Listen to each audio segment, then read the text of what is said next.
reached out to the victim's legal team. But when he was young, You know, people. She actually died screaming. What can you talk about? I think that the goal of what the film is trying to do is to let the audience kind of come in to ask questions like, you know, in a trial where there's so much media coverage, you know, before, during, and after, were their decisions, you know, colored by certain things, and who got the benefit of the doubt, you know, in that courtroom? As I said, never before seen footage of the days leading up to his arrest. Can you just talk a little bit about, was there anything that surprised you from that footage? The footage, well, I mean, I think it's rare to find someone who's being, you know, talked about all over the country. You know, all eyes were on him, you know, so to speak. And it was really interesting to see his last days of freedom, you know. We've all seen the headlines, the courtroom flashes, and those viral clips showing Diddy's public collapse. But what if that story barely scratches the surface? What if the real power behind the scenes wasn't just Sean Combs himself, but someone far more strategic, far more shielded, and still moving quietly in the background? Tonight, we're pulling the curtain back on Janice Combs, the woman who didn't just raise a music mogul, but allegedly helped shape the mindset behind some of his most controversial moves. From whispers about long-buried decisions to missing moments from Netflix's explosive docuseries, the dots people are connecting are wild. These claims don't just suggest influence, they question where it all began. The real question isn't only what Diddy did, it's who showed him how the game works in the first place. The timing of all this couldn't be crazier if it tried. Did you ever have the opportunity where you got invited and you said no to it? Hell yeah. What was the consequences when you said no? Puffy invited me for weeks, asking me to come and teach him how to, you know, wanted me to be his acting coach for a while. Go there and he's sitting around just looking. I'm like, okay, what's the material you want to work on? He's just looking at me. Will you help me? I want to hear your music. So I come over there and I play the music. And he's sitting there just looking at me, like waiting. Okay. So then my assistant was like, you know, he wants to hang out with you next week. And I was like, for what? He's like, I think he's trying to get you. That's what my assistant said. And I was like, oh, okay. Now I get it. So now no more communication. Just last week, it quietly slipped out that Diddy's prison release date was moved up to May 25th, 2028, 7 full days earlier than expected, with zero public explanation and no official statement to clear the air. At the same time, his legal team is still making noise about taking Netflix to court over Sean Combs. The Reckoning. They're furious over footage showing his frantic behavior before the arrest, calling it stolen and demanding to know who leaked it and how it even made it on screen. But here's what they're not touching at all. Get out in front of this and, try to persuade Netflix not to come forward with it. I think it's an interesting argument because what they're claiming is, Curtis Jackson, aka 50 Cent, has had a longstanding, animosity against Diddy and sort of vice versa. And because he's at the helm, they're arguing this can't be taken seriously. This should sort of be seen as propaganda. And one of the things that Netflix hit back with was, yes, he's the executive producer. He doesn't necessarily have creative control. And that's something we According to insiders familiar with the production, the scenes that never made the final cut paint a much deeper picture. Janice Combs allegedly wasn't just lingering in the background. She was front and center in conversations about money movement, exclusive gatherings, and even logistical planning tied to what prosecutors now label as transportation operations. And when we say parties, don't get it twisted. We're not talking about clean, camera-ready events or themed galas she attended as a guest. These were the kind of closed-door gatherings that reportedly left attendees shaken, with some refusing to ever return to those circles again. Look at how many people he affected negatively. That was his trade-off to gain what he had. His former bodyguard, Gene Deal, said he seen him doing a ritual where they dove. What is that? And I feel like it's being overlooked because they see him doing the dance moves with the baggy clothes. You know, some of the ladies in his videos were translated. One attendee allegedly described them as places where you lose your man card forever. Now rewind to December 2nd, 2025, when the docuseries dropped and viewers watched Diddy pacing in that hotel room, scrambling just days before his arrest. And he was scooped up, and suddenly he was a part of people like Diddy going after him and saying, hey, man, why don't you pick up my phone calls? There's actually a video of that. Diddy and Justin Bieber looks to be like 15 years old and said, why aren't you picking up my phone calls? And he's like, oh, I know you were trying to contact me through people and I don't have your number. And the next thing we know, Justin is at Diddy's parties. Interestingly, we haven't seen the indictments yet. There's been some time lag. I suppose it will take some time to go through all the forensic, evidence. What we didn't see, and what still hasn't been addressed, is Janice's alleged involvement in those moments and the years leading up to them.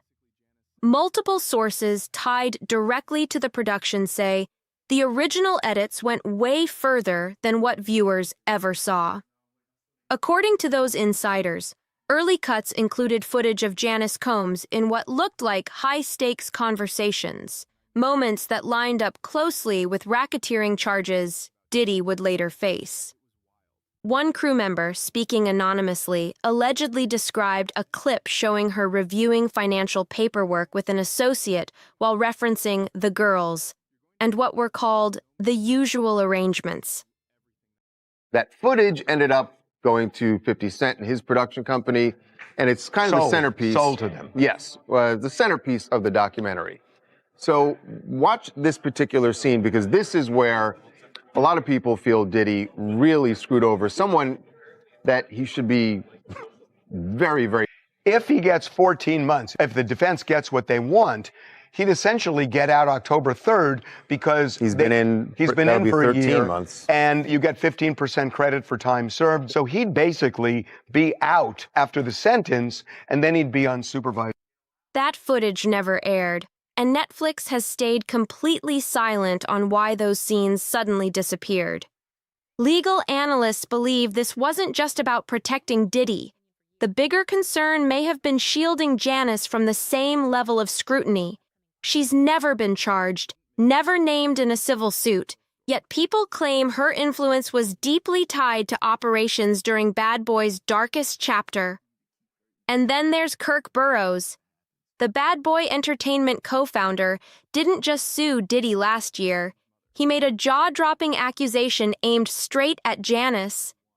Burrows claimed she was the real strategist behind the violent 1996 confrontation that allegedly forced him to give up his 25% stake in the label. These claims didn't just shake the case, they changed how people started viewing the entire Bad Boy legacy.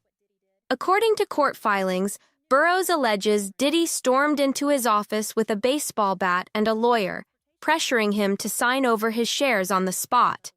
Hard to say because there's still such a big question mark in the air because, Curtis Jackson, aka 50 Cent, is one of the executive producers on the series. Him, the director, Netflix in general is not saying where they got this footage, only that it was obtained legally. Diddy's side is saying this is coming from a videographer I hired. I know we'll get into the cease and desist. One of the arguments they make is, this is subject to NDAs or agreements that the videographer had signed with Diddy because he was, employed by Diddy. Let's just be real for a second. There are a lot of lawyers who call this legal extortion, and that this is the way the legal system works, which is you threaten somebody with reputational harm. And in this case, it's interesting that Jay-Z, who's very wealthy, said it would be financial ruin. But here's the part that stopped people cold. Those shares didn't even go to Diddy. They allegedly landed in Janice Combs' hands. The lawsuit doesn't frame this as a one-off moment either. It calls it a long-term setup involving fraud, intimidation, and serious financial manipulation. And this isn't ancient history people can brush off. Burrows filed his lawsuit in late 2025, meaning the legal system is actively examining Janice's alleged role in Bad Boy's financial moves right now. So when Diddy's team complains about Netflix footage, it raises a real question. Are they defending him or shielding the one person who's never had to answer publicly? The money trail only adds more heat. In 2021, Janice allegedly contacted Burroughs asking for help with a Bad Boy documentary, promising payment that never came. By 2024, Burroughs was reportedly living in shelters struggling to survive, while Janice was still collecting income from a label she allegedly gained control over through pressure and coercion. That contrast hit hard, and it's exactly why people are looking closer than ever before. And let's not skip past the $1 million check and the Bentley Diddy gifted his mother for her 80-year birthday back in 2020. That celebration happened just months before the first serious allegations against him started surfacing publicly. Coincidence? Or was that money part of a bigger move to shift assets before trouble hit? Financial records reviewed by The Hollywood Reporter reportedly show multiple transfers between Diddy's accounts and Janice's in the years leading up to his indictment. One transfer alone, a $3.2 million wire in 2023, was labeled as a family loan. But let's be real, loans don't usually get settled with luxury cars and no paper trail. Then there's the issue people keep whispering about, the gatherings. For years, insiders have claimed Diddy's private events blurred lines between business and personal power in unsettling ways. But actor Terrence Howard didn't dance around it in his viral interview. He allegedly stated outright that Janice was the one who first exposed Diddy to the kind of behavior that later became central to his legal troubles. Those claims flipped the narrative and made people question where it all truly started. Howard didn't sugarcoat a thing. His exact words still echo online. That's all the people that went to the puffy parties. They gave up their man card. And when he was pressed about whether he'd ever been invited himself, his answer was blunt and chilling. Hell yeah, and I said no. According to Howard, the fallout was immediate. He claims his career took a sharp hit, with producers and executives suddenly going cold, doors quietly closing, and calls no longer being returned. Whether coincidence or consequence, the timing raised serious eyebrows. Now connect the dots. If Janice was truly acting as a gatekeeper to these gatherings, as multiple industry figures have allegedly suggested off the record, then her role goes far beyond passive support. That would mean she wasn't just enabling Diddy's behavior, she was shaping it, managing access, and deciding who got close and who didn't. Fast forward to October 2024, when Janice released her now infamous public statement defending her son. She called his prosecution a public lynching, admitted he may not have been fully truthful, and even referenced the Cassie Ventura hotel footage, saying, "My son may not have been entirely truthful about certain things, such as denying he has ever gotten violent." But here's what stood out. She didn't deny the behavior. She framed it as a mistake, a lapse in judgment, a moment of lost control. At the same time, she insisted he wasn't the monster the public had painted him to be. That doesn't sound like blind denial. It sounds calculated. And if control is the theme, don't overlook this. Janice's attorney, Natalie G. Figures, has represented multiple figures connected to Bad Boy's inner circle, including associates later named in the racketeering indictment. That detail alone made people pause. Hard. Legal experts we spoke to didn't mince words at all. They called it a conflict of interest, flat out. A serious red flag suggesting Janice's legal strategy isn't just about defending her son. It's about protecting an entire system that's been operating quietly for years. Now let's talk about the docuseries twist. Diddy's sons are reportedly planning their own project with Zeus Network in 2026. Insiders claim Justin and Christian Combs have been collecting private recordings to tell their father's story their way. But here's the question nobody's asking loud enough. Who's coaching them? Who's guiding the narrative behind the scenes? Sources close to the family say Janice has been deeply involved in shaping how this project comes together, allegedly reviewing footage, weighing in on interview questions, and steering the overall tone. If that's true, this isn't just a family media move, it's a calculated legal strategy. Because when you control the story, you control the fallout.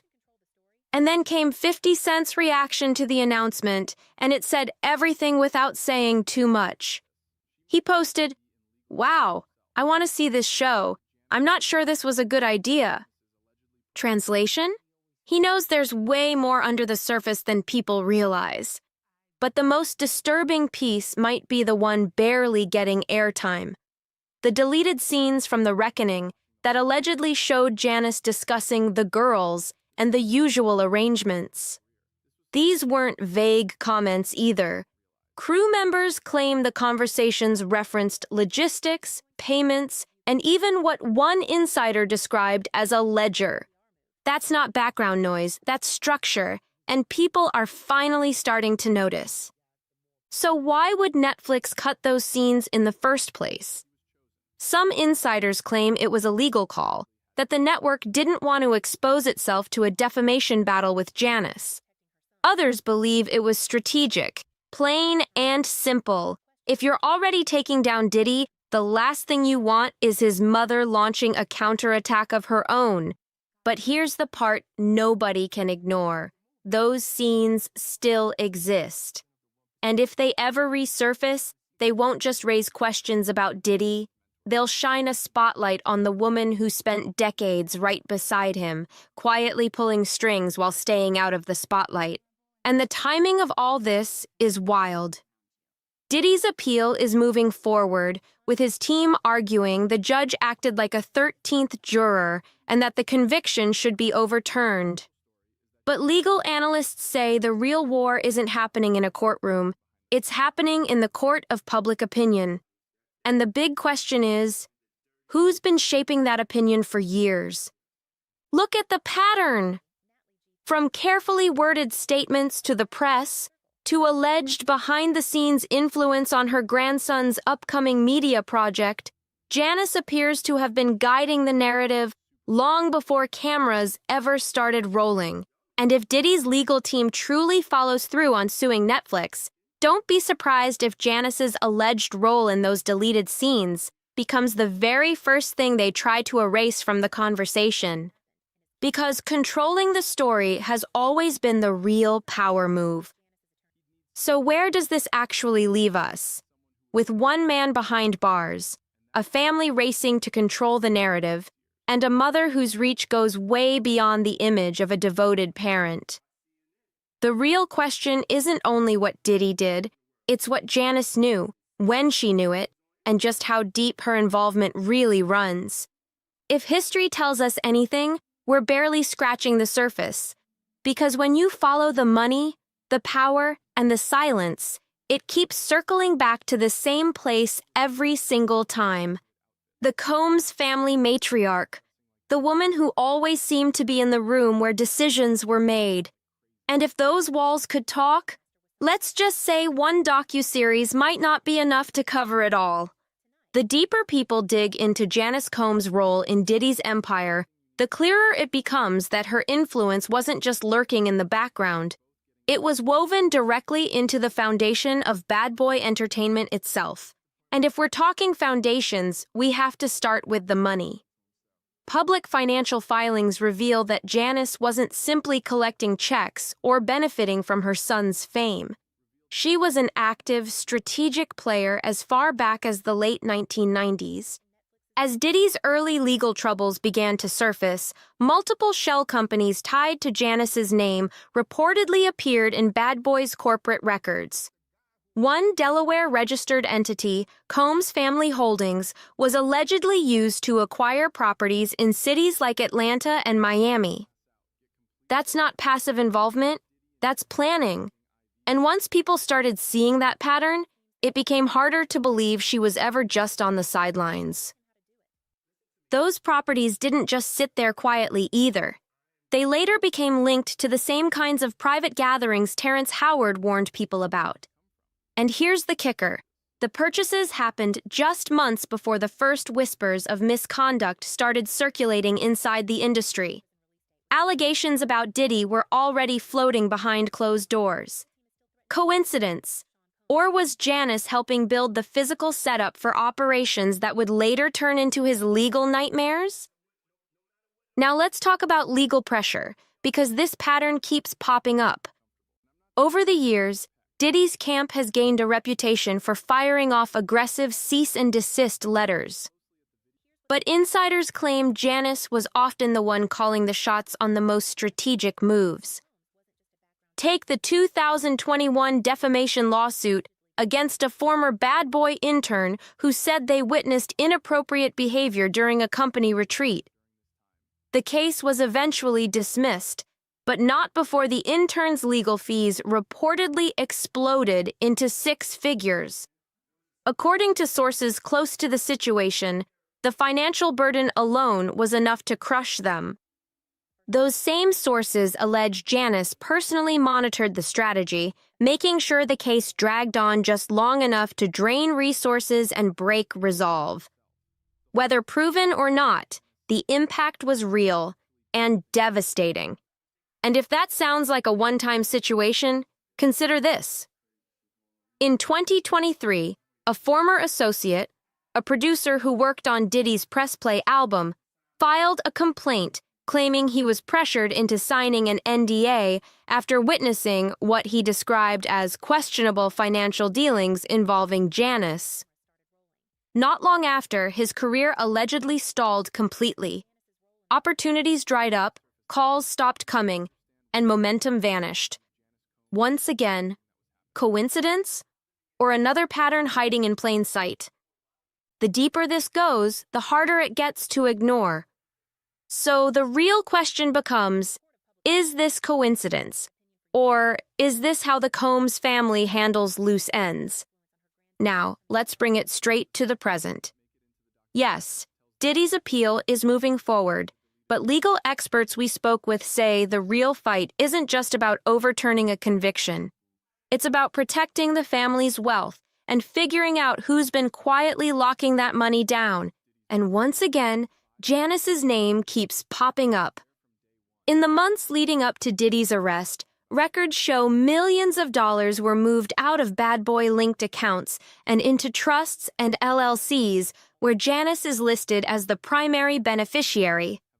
One transfer alone, a $4.7 million wire in August 2024, was labeled as a loan repayment to a company called Smalls Enterprises. That name isn't random. It matches Janice's maiden name. Financial analysts say this is a textbook asset protection move, the kind designed to make it extremely hard for civil plaintiffs or prosecutors to ever touch that money. And if anyone thinks that's just smart timing, here's where it gets wild. That same month the wire went through, Diddy's legal team quietly settled a long-running civil lawsuit with a former employee for an undisclosed amount. No press tour, no explanation, just gone. The timing feels way too perfect to ignore. But Janice's influence doesn't stop at money. It reaches culture and narrative control too. Remember the docuseries Diddy's Sons are planning for Zeus Network? Insiders say Janice has been deeply involved from the jump, allegedly vetting interview subjects, reviewing archival footage, and shaping how the story will be told. That's not passive support. That's direction. And the more people look at it, the harder it gets to believe she's just watching from the sidelines. And if anyone still thinks this is just a mother looking out for her son, think again. multiple sources inside Zeus Network have allegedly confirmed that Janice's team pushed hard to exclude specific people from the project, and not just anyone, figures directly connected to the most damaging allegations against Diddy. One of those names? Kirk Burrows, the bad boy co-founder who's now suing Janice for fraud. Another? A former bodyguard who claims he personally witnessed Janice coordinating what he described as logistical arrangements for Diddy's high-profile gatherings. That bodyguard, speaking on condition of anonymity, told us Janice's role was never just about showing up or supporting from the sidelines. According to him, she was involved in making sure everything ran smoothly, from the guest lists to the after-parties. That's not passive presence. That's operational control. And if that still sounds like the behavior of a doting mom, then you haven't been paying attention. Now let's talk about the silence because it's loud. Throughout all of Diddy's legal chaos, Janice has stayed noticeably quiet, except when it benefits her. Her October 2024 public statement defending her son wasn't emotional or scattered. It was calculated. She admitted he wasn't perfect, acknowledged certain behavior, but carefully reframed it as misunderstood and exaggerated. She even positioned him as a target rather than a perpetrator. That wasn't denial. It was message management. And when someone knows exactly what to say and what not to say, that usually means they know far more than they're letting on. Yet in that same statement, Janice didn't stop at defending her son. She went a step further, accusing his accusers of chasing a quick payday. That exact line has since shown up again and again in Diddy's legal team statements. That's not coincidence, that's coordination. And if anyone still believes Janice's public image is all warmth and motherly concern, ask yourself this. Why did she hire Natalie G. Figures, a lawyer best known for handling high-stakes asset protection and forfeiture cases? That's not criminal defense, that's wealth defense. And in Diddy's world, money isn't just cash, it's leverage. Speaking of leverage, remember the Bad Boy documentary Janice allegedly asked Kirk Burrows to help with back in 2021? Burrows claims she promised compensation that never came. And once he pushed for answers, communication stopped completely. But here's where it gets darker.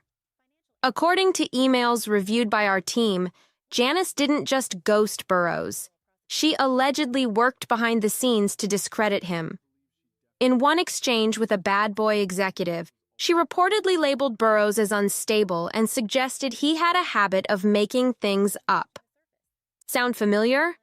It's the same strategy Diddy's camp has used for years. Question credibility, attack character, and shift the focus. And if Janice was willing to go that far to silence a former business partner, imagine what lengths she'd go to when the stakes are even higher. Because the most chilling part of Janice's influence isn't just how it shaped Diddy, it's how far beyond him it might actually reach. Remember that 2020 birthday gift, the $1 million check and the Bentley? That wasn't just a present. It was a message, a signal that no matter what storms were coming, the Combs family plays by its own rules. And if that still sounds like a mother spoiling her son, look at what followed. In the months after that gift, Diddy's legal team suddenly ramped up settlement talks with multiple accusers, including at least one case that had been quiet for years. That timing wasn't random, it was strategic. Because when a storm is coming, you don't just brace for impact. You make sure the people who could cause the most damage are handled first. That's classic Combs strategy. Now fast forward to today. Diddy's appeal is pending. His release date has quietly been moved up. His team is still threatening Netflix with legal action. But the real question isn't what Diddy will do next. It's what Janice will do. Because if the past tells us anything, she's not the type to sit back and wait. She's the type to move pieces. And if that move involves more legal pressure, more financial maneuvering, or a perfectly timed public statement, don't expect it to be accidental. It'll be deliberate, calculated, just like everything else tied to her name. So here's the question we're leaving you with, the one that's been hanging over this entire investigation. If Janice Combs truly is the architect behind Diddy's empire of secrets, what happens when that empire starts to crack? Does she cut her losses and disappear into the background? Or does she double down, using every legal, financial, and narrative tool she has left to protect what remains? One thing is certain, this story is far from over. And if history is any guide, the next chapter won't be quiet. And it won't be clean.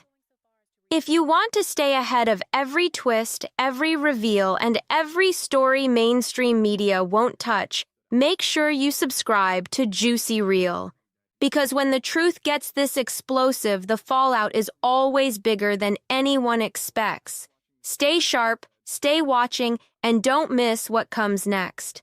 Fire Eye.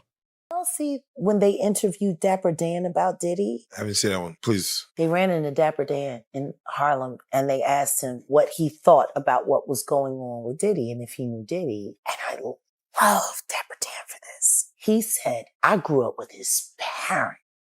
He said, and what's going on with him has been going on long before him. Now, his father was a government snitch and a bad actor in the criminal world altogether. But there's whispers in the streets of Harlem that Diddy's mother isn't alive, not his biological mother, that woman is his aunt. Whoa. There are whispers. Wait a minute. There are whispers. 50 Cent's Netflix documentary on Sean Diddy Combs just dropped, and people instantly felt something was off. Major chunks of the story were straight up missing, especially anything deep about Diddy's mom, Janice Combs, and what quietly got cut from the final edit. What resurfaced online later was way darker than anyone expected, and those deleted clips hinted that Janice wasn't just a background figure watching it all happen. Some viewers brushed it off saying, "We already knew this stuff," and yeah, on the surface, that's true. The documentary barely scratched the surface and skipped the real heavy details. It played it safe, avoiding the deeper connections and leaving out major names like Jay-Z and Beyoncé, even though their names keep popping up whenever Diddy's circle gets discussed. Love you too. It's really good. I knew it's really good, baby. Mine freshly dipped though. Oh. See you soon. Get back to get. I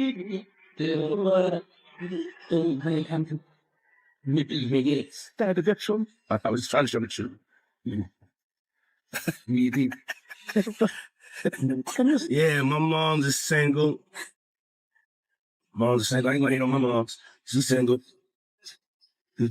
My mom's so. But here's what really had people talking. Janice Combs only got about 5 minutes of screen time, 5 minutes total. This is the woman who raised him from day one, shaped his mindset, and stayed close through everything. That alone made people start asking real questions. Why was her role so small, and what details ended up on the cutting room floor? That missing piece is exactly where this story gets uncomfortable. And that's what we're breaking down today. Because the parts that never made it into the documentary tell the real story. We're talking deleted scenes, resurfaced clips, and explosive testimony that Netflix clearly didn't want front and center. By the time this video wraps, you'll understand exactly why so many people believe Janice Combs knew what was going on behind the scenes, and yes, everything. About one time doing a dating show with her. Yeah, she's so picky. She's so picky, they don't stand. But yeah, that'd be the funniest show in the world. It will be. That shit will be. I don't even want to get started when she was doing that. We're not doing that. Cause yeah, my mom's single. Yeah, for real. Mom do might have a good time. She ain't sitting in the house playing. Outside moving and shaking, baby. That's right. She come with me to strip club. I don't care. For real. It's my dog, you know, I want to live life. Be out here moving and growing. My mom told me, she just said, keep moving, baby. That's right. Keep moving. She Don't stop. She could touch the floor with her palms, you know? Flat. Flat. Oh! Take pew, pew, pew. Before diving into the heavy details, some background matters here. The documentary did show a few moments about Janice, but it barely scratched the surface. One thing that stood out was her public statement, and honestly, it raised eyebrows fast. This is when Diddy's mom came out defending him, saying Sean Diddy Combs is not a monster, and that line alone had people talking. After Diddy was arrested and the allegations exploded, Janice released a long statement that made headlines. But here's the twist. She wasn't really defending Diddy, she was defending herself. The message sounded more like, I'm not a bad parent like this documentary is making me look. She leaned hard into the image of a hardworking single mother who loved her kids. You know, the way she dressed is not age appropriate. And I know some women gonna say, how she supposed to dress? She can dress whatever she want to. Now listen to me, man. Nah, I ain't gonna have my mama around my friends or nobody with some me drawers on and talking about, you know, she my mama. I don't give a shit. I ain't gonna be talking about my mama is bending over, putting her palms on the floor. What she didn't do? Clearly address whether Diddy actually did what he's being accused of. And that silence spoke loud. Her statement made one thing crystal clear. Her top priority was clearing her own name, not explaining what really went down. And one specific denial jumped out immediately. Back in 1991, a tragic event shook City College of New York when Diddy was promoting a celebrity basketball game. The venue got dangerously overcrowded, chaos broke out, and 9 people lost their lives in a stampede. It was heartbreaking and ugly, no way around it. She's the reason a man like he is. You had any issues with her? I don't like her. I ain't ever had no issues with her. I just don't like her. I don't like her. Why you don't like her? You personally, why you don't Because she like got my motherfucking money. That's why. That's why I don't like her. Right after that tragedy, Kirk Burroughs, a co-founder of Bad Boy Records, dropped a claim that stunned everyone. He said he witnessed Diddy lash out at his own mother during that tense moment after she questioned his choices. That accusation shook the room back then, and it still hits hard now.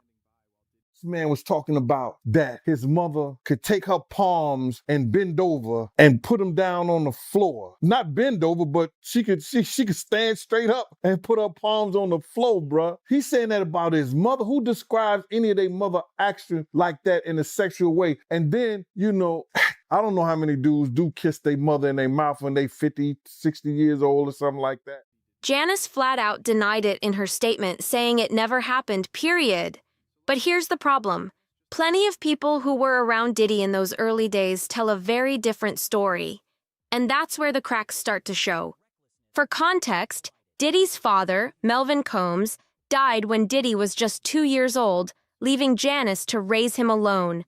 She's always said she worked 3 jobs to keep food on the table: a teacher's assistant, supposed modeling gigs with little proof, and a 3rd job that leads this story straight into some very dark territory.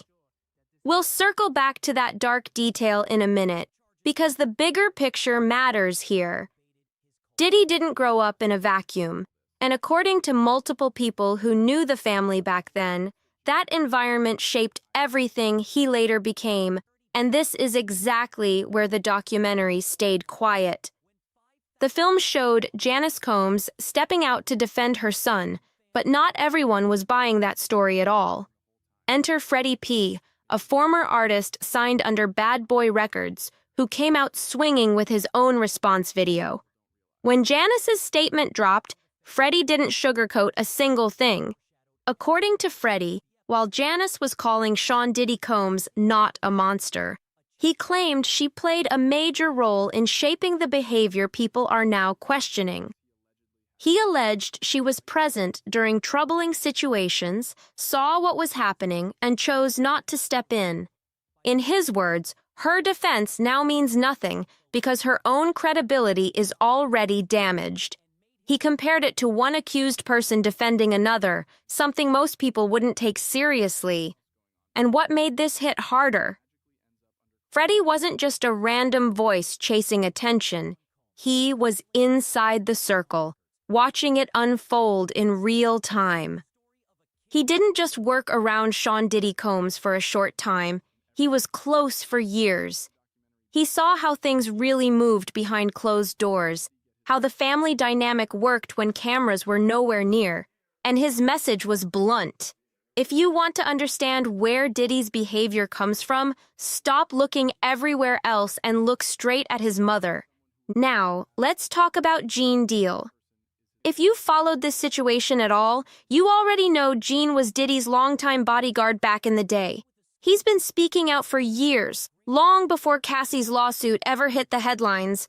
And according to Gene, the documentary skipped some of the most disturbing claims entirely.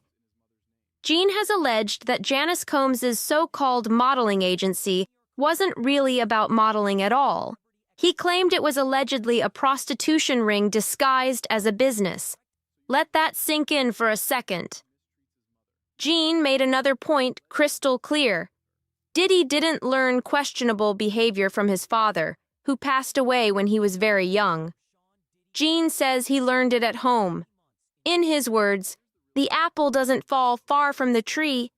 And if Janice was allegedly involved in that world, then the accusations surrounding Diddy don't come out of nowhere at all. According to the people speaking out, this pattern didn't just appear out of nowhere. It runs deep in the family, and then it gets even stranger. Gene Deal talked about moments that made him seriously uncomfortable, including how Sean Diddy Combs used to describe his own mother. There's an old clip where Diddy is talking about Janice Combs and oddly bragging about her flexibility, even mentioning how she could place her palms flat on the floor. Gene's reaction was simple. Who talks about their mom like that? Gene said the way Diddy framed it felt off and crossed a line. Not playful, not normal, just uncomfortable. In his words, it didn't sound like how a regular son talks about his mother, and it raised serious red flags about the nature of their relationship. Gene also added another detail that stuck with people. While he said he couldn't prove Janice was present at the most extreme parties, he believed she absolutely knew about them. Why? Because she was always around. She attended regular events, stayed closely involved in Diddy's life, and remained deeply connected to his business moves. According to Gene, there was no way she was in the dark about what was really happening. Gene Deal also pointed out something else that made him seriously uncomfortable. He claimed Janice would show up wearing outfits that felt way too revealing for her age and the setting. Gene straight up said he'd never want his own mother dressed like that around his friends, and to him, it crossed a line. The energy was off, the boundaries felt blurred, and it didn't sit right at all. Now let's talk about the videos that the documentary completely ignored. There are clips online that people have been replaying non-stop, breaking them down frame by frame, because they say more than any narrator ever could. One of the biggest is the IV drip video. In that clip, Sean Diddy Combs and Janice Combs are sitting together, casually getting IV treatments like it's no big deal. Just hydration, right? But here's where it gets messy. Court filings in Diddy's case revealed that some party attendees allegedly needed IV treatments afterward because the events were physically exhausting. People were reportedly wiped out and completely drained. So when viewers see Diddy and his mother hooked up to IVs at the same time, the timing alone raises eyebrows. The context feels strange, the coincidence feels loud, and it leaves people asking questions nobody wants to answer out loud. And that's not even the most unsettling clip, because next comes the kiss video. This is the moment that made a lot of people seriously uncomfortable. In one circulating clip, Sean Diddy Combs kisses his mother, Janice Combs, on the lips. And it's not a quick, harmless peck. The moment lingers, and the vibe instantly feels off. To make it stranger, Diddy starts talking about how his mom is single and needs a man, which left viewers stunned. That's not normal family talk, and people couldn't ignore how awkward it sounded. Then things took an even more unsettling turn. Viewers noticed Janice wearing white nail polish in that same video. That detail hit hard because, according to court filings connected to Diddy's case, he allegedly insisted women wear white nails during certain private events. The contrast was supposedly intentional, which makes that visual stand out even more. Seeing his mother wearing the same style raised eyebrows everywhere. The timing, the overlap, the symbolism, it all felt wrong to people watching. On top of that, photos began resurfacing showing Janice in extremely revealing outfits, the kind you'd expect at a nightclub, not a family gathering. And right beside her, Diddy! That's when people started asking serious questions. Why does she look styled like one of his romantic partners instead of his mother? The dynamic just doesn't sit right with a lot of viewers, and this is where the story turns even darker. Former acquaintances from Diddy's childhood have come forward, claiming life inside Janice's household was deeply troubling in ways the documentary completely ignored, and that missing chapter might explain more than anyone wants to admit. According to someone who knew Sean Diddy Combs growing up, the environment inside that home was chaotic in ways no kid should experience. He claimed Janice Combs would host wild, out-of-control parties that went way beyond normal social gatherings. Adults were allegedly behaving recklessly, boundaries were completely ignored, and children were exposed to situations they never should have been around. This wasn't described as a rare incident either. It was presented as something that happened regularly, like it was normal. That kind of atmosphere can seriously mess with a child's sense of right and wrong. Growing up around adult behavior without clear limits or protection changes how someone understands relationships, respect, and personal space later in life. Diddy's childhood friend said he truly believes what people are seeing now traces all the way back to those early years. In his words, "I don't know every reason he turned out this way, but I believe it started with what he was exposed to as a kid." And honestly, that explanation hits hard. When you're raised in a home where structure is missing, boundaries are blurred, and supervision is lacking, it leaves marks that don't just disappear. That kind of upbringing can shape how someone views trust, control, and connection as an adult. And as disturbing as that already sounds, there's another allegation connected to Cassie that takes this story to an even darker place. Something the documentary completely avoided. This was one of those moments people debated even mentioning, but it matters if you're trying to understand how deep the dysfunction allegedly goes. According to claims referenced in Cassie's legal filings, there were stories about deeply inappropriate household behavior involving food that crossed serious boundaries. The details were described as disturbing, unnatural, and completely outside anything resembling healthy family behavior. Many people who read those claims said the point wasn't shock value. It was about showing how blurred the lines allegedly were inside that home. What stood out wasn't just how unsettling the allegation sounded, but what it suggested about long-term exposure to behavior that lacked basic boundaries. Critics said this wasn't about love or care. It allegedly reflected a pattern of warped control and normalization of things that should never be normal. Whether proven or not, the claim added another layer to why so many people believe the issues didn't start in adulthood. And here's the part that really makes people pause. Long before any arrest or lawsuit, someone tried to sound the alarm.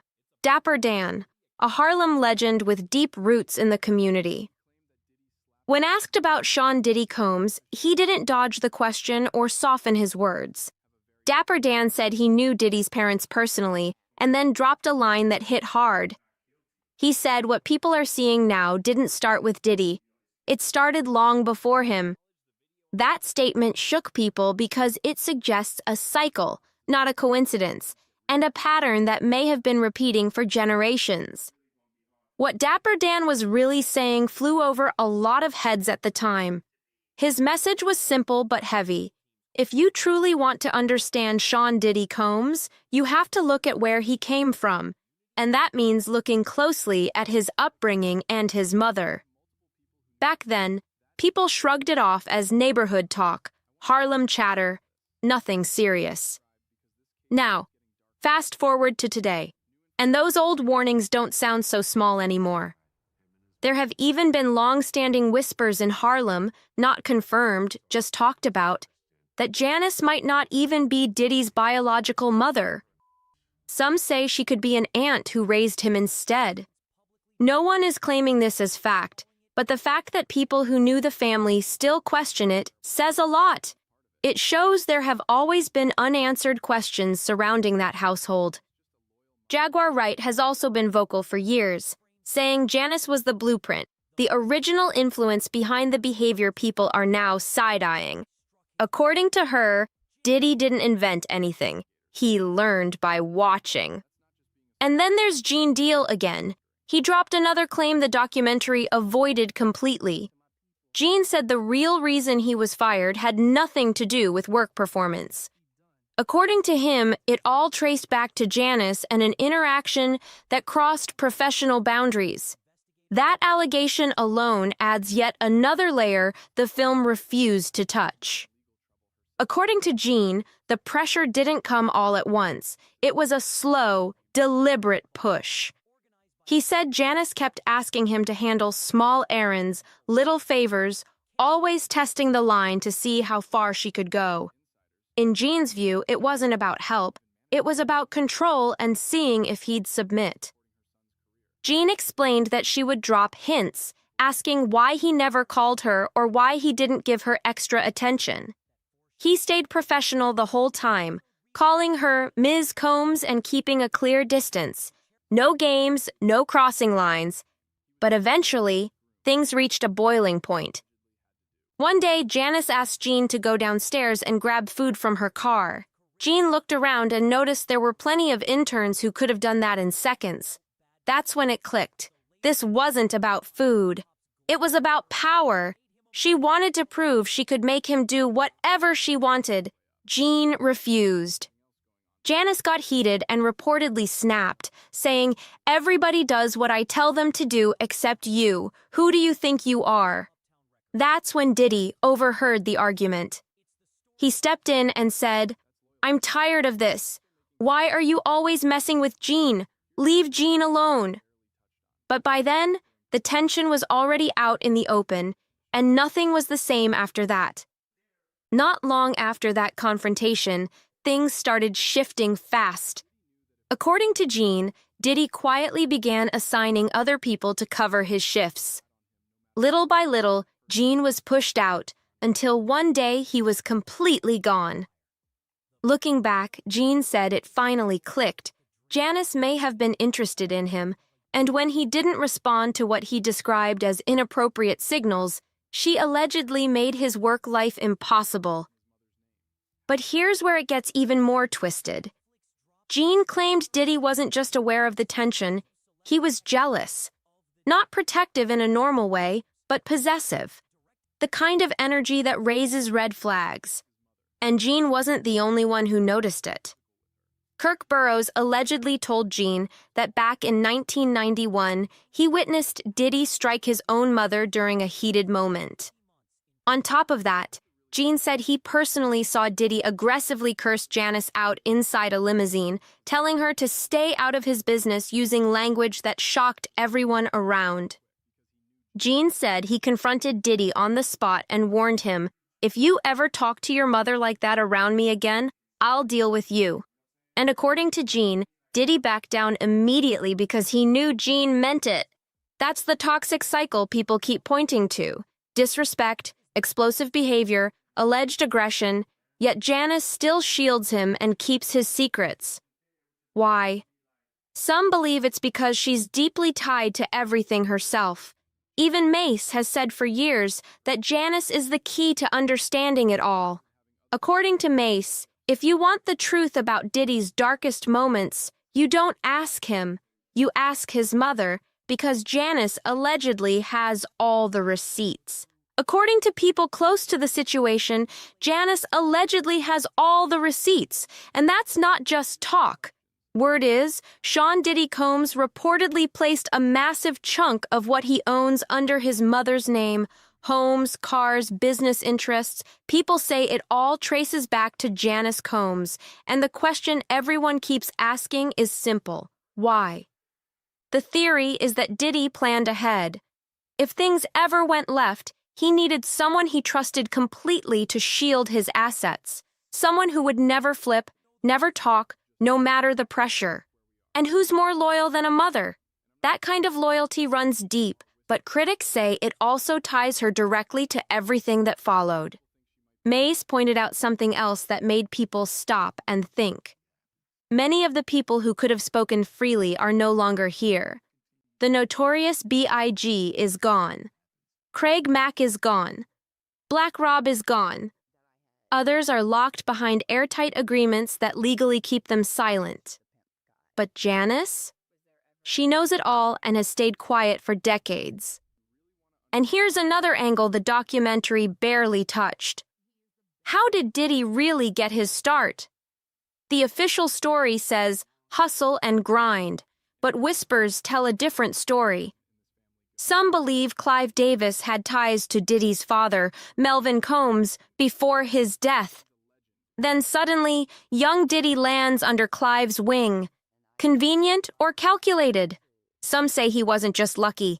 He was selected, guided, and shaped from early on. According to insiders, there were allegedly certain expectations, unspoken rules, and so-called rites of passage tied to locking in power within the industry. And the wild part? People claim Janice Combs wasn't just nearby, she was watching closely the entire time.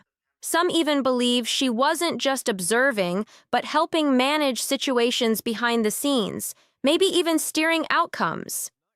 This wasn't a regular mom cheering from the sidelines. People say this ran way deeper than simple support.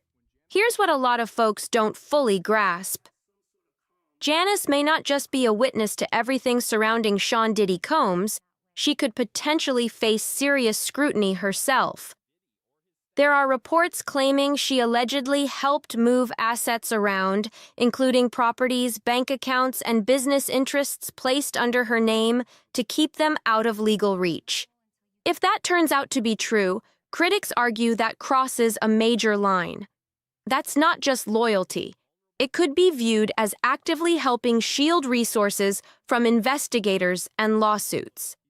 And if authorities decide to dig into her financial records, people believe she could be pulled directly into the legal storm.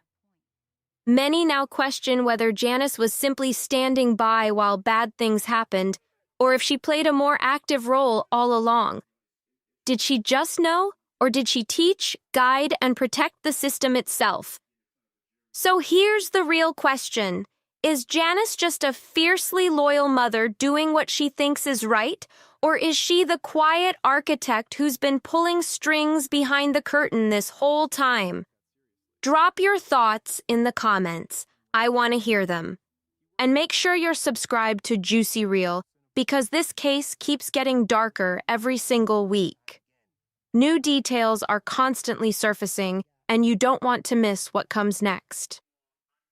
According to insiders, there were allegedly unspoken rules, quiet expectations, and so-called rites of passage tied to securing real power in the industry. And here's the part that really shakes people.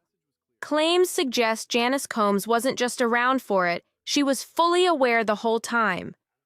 Some believe she wasn't only watching from the sidelines, but quietly helping manage situations behind closed doors, maybe even nudging outcomes in certain directions. This wasn't a typical mom offering encouragement. People say this went far beyond normal support. What a lot of people still don't fully process is this.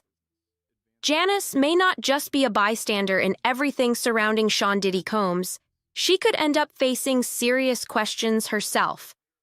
There are reports alleging assets were moved around, with homes, accounts, and businesses placed under her name to keep them out of reach. If that's accurate, critics say that crosses a hard line. That's not just loyalty, that's allegedly helping shield money and property from lawsuits and investigations. And if authorities ever take a close look at her finances, many believe she could get pulled straight into the legal spotlight. Now people are asking the uncomfortable question: was Janice simply standing by while things happened, or was she actively involved the entire time?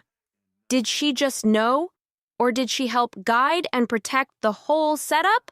So what do you think? Is Janice just a fiercely loyal mother doing what she believes is right, or is she the quiet architect pulling strings behind the scenes? Drop your thoughts in the comments. I want to hear them. And make sure you're subscribed to Juicy Reel because this story keeps getting darker every single week. New details keep surfacing, and you don't want to miss what comes next. I love you too.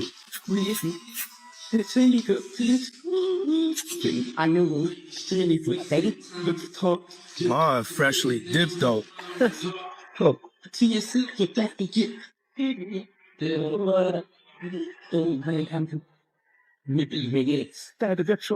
was trying to show the truth. Yeah, my mom's is single. Mom's is single. I ain't gonna hate on my mom. She's single. My mom's so Baby, we've all heard the chatter by now. Folks keep whispering that Diddy's mom, Janice, wasn't just sitting on the sidelines while those so-called freak-off parties were going down. But now people are really talking, saying there could allegedly be a tape out there with both Janice and Diddy involved, and that's got the internet losing its mind. That's where Jaguar Wright comes in, because she's been out here throwing out heavy accusations about both Diddy and his mother, and this time the streets are saying Janice might finally clap back hard, not with the usual calm statements defending her son either. Allegedly, she's ready to go straight at Jag, full force, no filter. And let's be real for a second. The stuff Jag has been saying about Janice and Diddy isn't brand new gossip pulled out of thin air. A lot of this has been speculated about for years, especially when you look at how Diddy grew up in a life split between polished appearances and darker influences. Y'all see when they interviewed Dapper Dan about Diddy? I haven't seen that one. Please. They ran into Dapper Dan in Harlem and they asked him what he thought about what was going on with Diddy and if he knew Diddy. And I love Dapper Dan for this. He said, I grew up with his parents. He said, and what's going on with him has been going on long before him. Now, his father was a government snitch and a bad actor in the criminal world altogether. But there's whispers in the streets of Harlem that Diddy's mother isn't alive. Not his biological mother, that woman is his aunt. Whoa. There are whispers. Wait a minute. There are whispers. After the death of his father, Melvin, who was connected to Frank Lucas and was killed at just 33, Janice moved the family out of Harlem and into Mount Vernon. Diddy went on to attend the strict Mount St. Michael Academy, a Catholic all-boys school, but people say his roots and connections to Harlem never really disappeared. Why does all of this keep coming back to Janice? Because people claim she never fully cut ties with her old street circle, even after moving the family out of Harlem. According to stories floating around from people who knew them back then, she often welcomed familiar faces from her past into their new home, keeping that same energy alive behind closed doors. And yes, we're talking about Janice. About one time doing a dating show with her, but she's so picky. She's so picky, they don't stand. But yeah, that'd be the funniest show in the world. It will be. That shit will be. I don't even want to get started with you doing that. We're not doing that, cause yeah, my mom's single.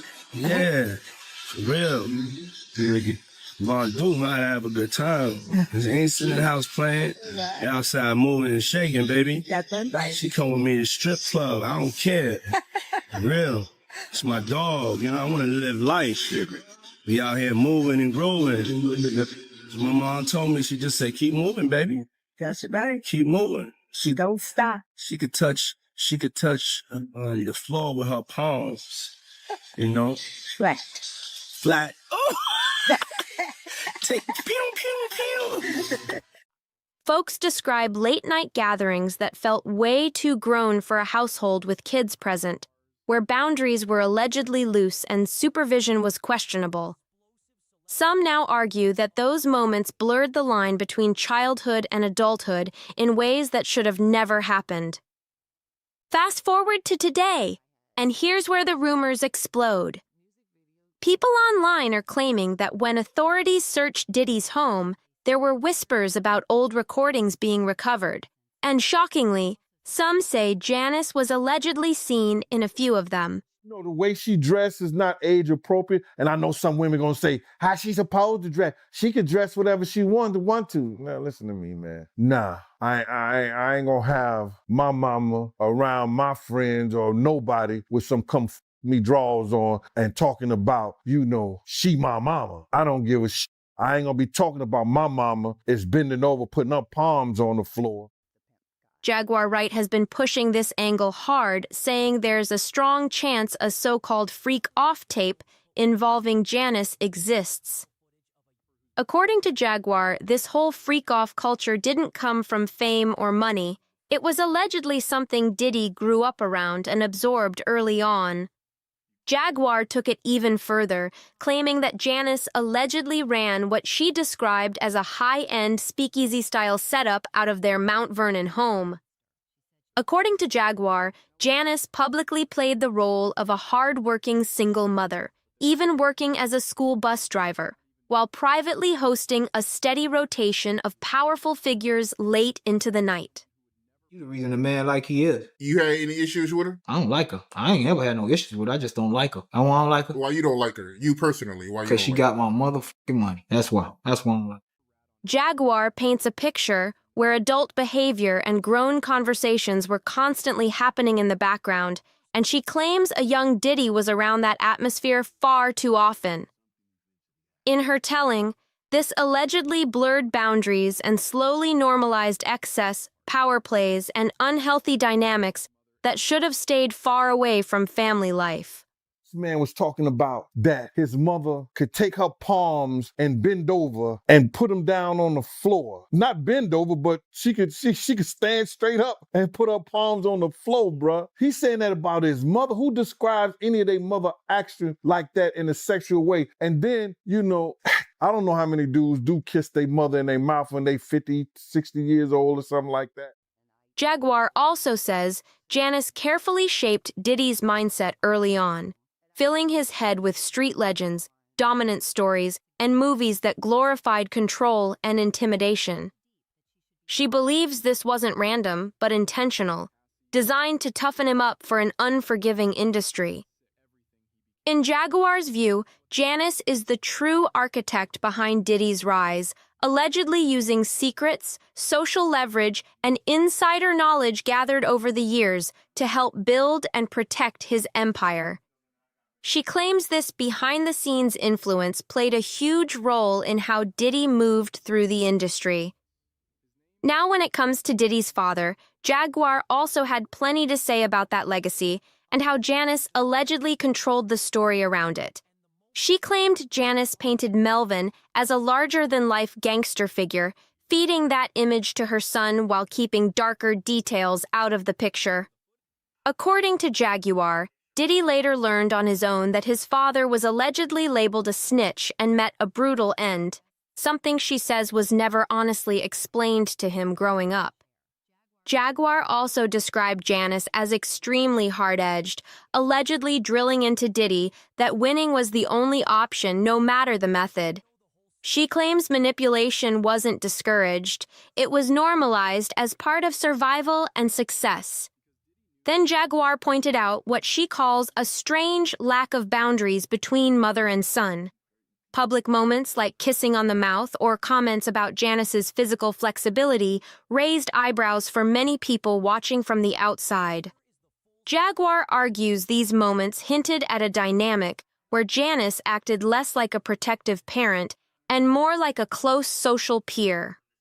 Outside of Jaguar's claims, others have long noted that unhealthy parent-child dynamics can make adult relationships complicated. And that observation keeps resurfacing whenever Diddy's personal life becomes public. Now let's talk about the indictments, because this is where things get real heavy.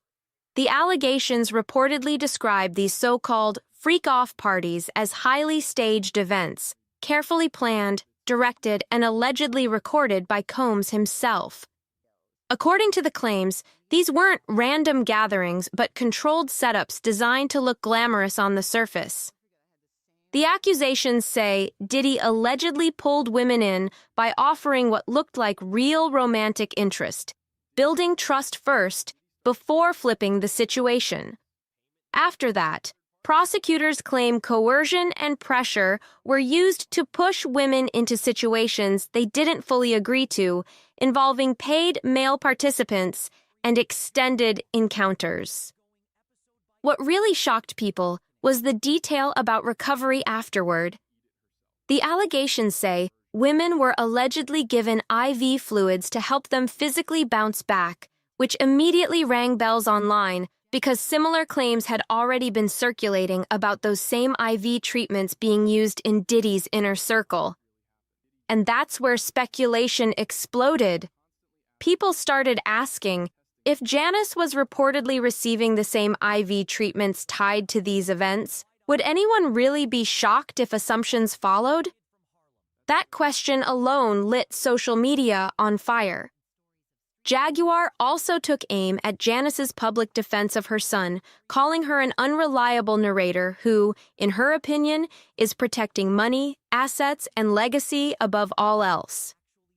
She pointed out that Janice holds significant financial interests connected to Bad Boy, suggesting loyalty may be tied to wealth, secrets, and survival. Jaguar didn't stop there either. She went as far as suggesting that Janice's alleged ties to the industry's darker corners ran so deep that she shouldn't be seen as a bystander at all, but more like a co-conspirator in her eyes. That claim alone pushed this whole conversation into another lane. And to be fair, Janice has publicly defended Diddy multiple times. When things started heating up legally, reports surfaced that she was rushed to the hospital after experiencing chest discomfort. At the time, Diddy was still in Miami, but at his mother's request, he reportedly went straight to the hospital to be by her side. Sources claimed Janice believed the pain was linked to stress surrounding her son's legal troubles, including the federal investigation and several civil lawsuits. Doctors allegedly kept her hospitalized for observation, and people close to the situation said Diddy stayed with her as a source of comfort during that moment. There were also reports that Janice told people around her that her son wasn't who the public was making him out to be.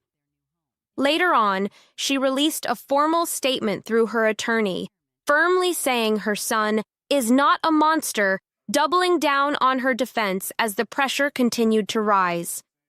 In her statement, Janice said she was deeply saddened by the serious allegations her son is facing and stressed that he deserves the opportunity to defend himself in a courtroom, not on social media. She claimed it was painful watching her son be judged not on proven facts, but on what she described as a storyline built from misinformation and assumptions. She also addressed that widely discussed hotel surveillance video involving Diddy and Cassie, making it clear she wasn't trying to paint her son as flawless. Janice openly admitted that he is not perfect and that he has made mistakes in his life, just like anyone else navigating pressure and fame. In the same statement, she acknowledged that Diddy may not have been fully honest in the past, specifically referencing earlier denials about being physical with a former girlfriend, when video evidence later suggested otherwise. She framed this as part of a larger issue, where fear and complexity can push people to hide uncomfortable truths. Janice went on to say that sometimes truth and falsehood get so tangled together that admitting even part of the reality feels terrifying, especially when that truth challenges public expectations. She suggested this is why Diddy's civil legal team chose to settle the lawsuit rather than fight it out in court, arguing the fallout could have caused even more damage across multiple fronts. Janice went on to say that watching federal authorities interpret the settlement as an admission of guilt was devastating for her and their family. She described how painful it was to see people online cracking jokes and laughing while her son's life appeared to be falling apart in real time. She said what hurt the most was how quickly the world turned on her son without ever hearing his full side of the story. In her words, people rushed to judgment based on assumptions, headlines, and rumors without giving him a fair chance to speak or defend himself. In the same statement, Janice suggested that some accusations were being made for financial reasons, claiming people saw a quick payout after the first lawsuit was settled. She argued that these claims were then used by federal authorities to build a case against her son, turning what she called lies into legal weapons. Janice described the situation as unbearable for their family, saying the emotional toll had been overwhelming. She added that the most painful part wasn't legal pressure, but watching her son be stripped of his dignity, not for proven actions, but for what people chose to believe. She closed by urging the public, fans, and supporters not to rush to judgment. Janice insisted once again that her son is not the monster he's been portrayed as and deserves the opportunity to tell his side of the story. And now, the public is split right down the middle. On one side, people say Janice is just doing what any mother would do, standing 10 toes down for her son when the whole world is pointing fingers. On the other side, critics argue her words feel less like protection and more like damage control as the pressure keeps closing in. Online, the debates are non-stop. Some believe her statement was heartfelt and emotional, while others think it carefully avoided the biggest question still hanging in the air. That silence alone has only fueled more speculation instead of calming things down. What really stands out is how this situation keeps pulling Janice deeper into the spotlight. Whether she wants it or not, her role, her history, and her finances are now being examined just as closely as her son's actions. And once the internet locks onto a narrative, it rarely lets go quietly. At this point, one thing is clear: this story is far from over. More details, more reactions, and more twists are likely coming as investigations continue and public opinion keeps shifting. If you want to stay locked in as this unfolds, make sure you subscribe to Juicy Reel right now. This channel keeps it raw, updated, and unfiltered. Don't miss what drops next. What makes this whole situation even messier is how every new detail seems to raise more questions instead of answers. The public isn't just watching Diddy anymore, they're watching how everyone around him moves, speaks, and reacts under pressure. Janice's past statements, her timing, and even her silence in certain moments are now being replayed and dissected online like evidence in a courtroom. People are comparing old interviews, resurfacing photos, and pointing out patterns they believe were always hiding in plain sight.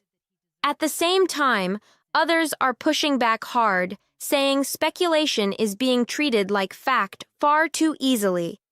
They argue that assumptions and internet theories shouldn't replace due process, no matter how uncomfortable the allegations may sound.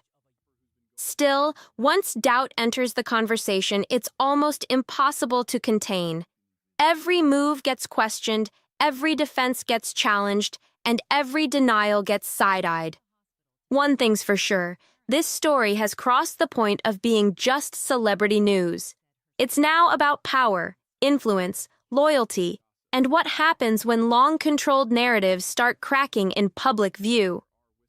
At this stage, the conversation has shifted from shock to suspicion, and people are no longer just reacting. They're analyzing everything. Every old clip, every quote, and every public appearance connected to Diddy and Janice is being replayed with a magnifying glass, and the internet is moving like a jury that never sleeps. What really has folks talking is the pattern they think they're seeing. Some believe the same tactics show up again and again: control, silence, settlements, and carefully worded statements designed to stop things from going any further. Whether that interpretation is fair or not, it's become part of the public discussion, and it's not going away anytime soon. Others are pushing back hard, saying this is exactly how speculation spirals out of control. They argue that unproven claims are being stacked on top of each other until rumor starts sounding like fact, and once that line blurs, reputations can be damaged beyond repair. Still, one undeniable truth remains: power changes how stories unfold. When money, influence, and legacy are involved, people assume there's always more happening behind closed doors. That belief alone keeps the theories alive, even when concrete answers are still missing. What's also striking is how loyalty keeps coming up again and again. Janice's unwavering defense has become just as controversial as the accusations themselves, with some seeing it as unconditional love and others viewing it as strategic protection. And now, the pressure isn't just on the courts, it's on public trust. People want clarity, accountability, and transparency, but they're also wrestling with the reality that not every story has a clean ending. As this continues to unfold, one thing is certain: the spotlight isn't dimming anytime soon. Stay tapped in, stay informed, and if you want every update as it drops, subscribe to Juicy Reel so you don't miss what comes next. Janice ended one of her statements with an emotional line, saying she could only pray she lives long enough to see her son speak his truth and be cleared once again. That alone hit a nerve with a lot of people because it showed just how deeply she feels this whole situation on a personal level. After the Netflix documentary dropped, Janice came back out with another statement, this time pushing back hard. She said parts of the documentary were filled with what she called intentional inaccuracies, especially when it came to Diddy's upbringing and family life. According to her, the story being told didn't match the reality she lived. Janice made it clear that she raised Diddy with discipline, love, and non-stop work ethic. She said she worked 3, sometimes 4 jobs at a time just to keep food on the table and give her son a chance at something better. In her eyes, that struggle gets erased when people paint her with a darker brush. She also directly rejected claims made by Kirk Burrows, who alleged that Diddy once slapped her during a conversation. Janice called that allegation inaccurate and completely false, making it clear she wasn't letting that narrative slide. And while many people understand a mother wanting to protect her child, these repeated statements have only pushed the public to dig deeper into Janice's own past. The more she speaks, the more questions seem to pop up. Now word on the street is that Janice may be preparing to take legal action against people she believes are spreading false narratives about her, including Jaguar Wright. Whether that actually happens remains to be seen.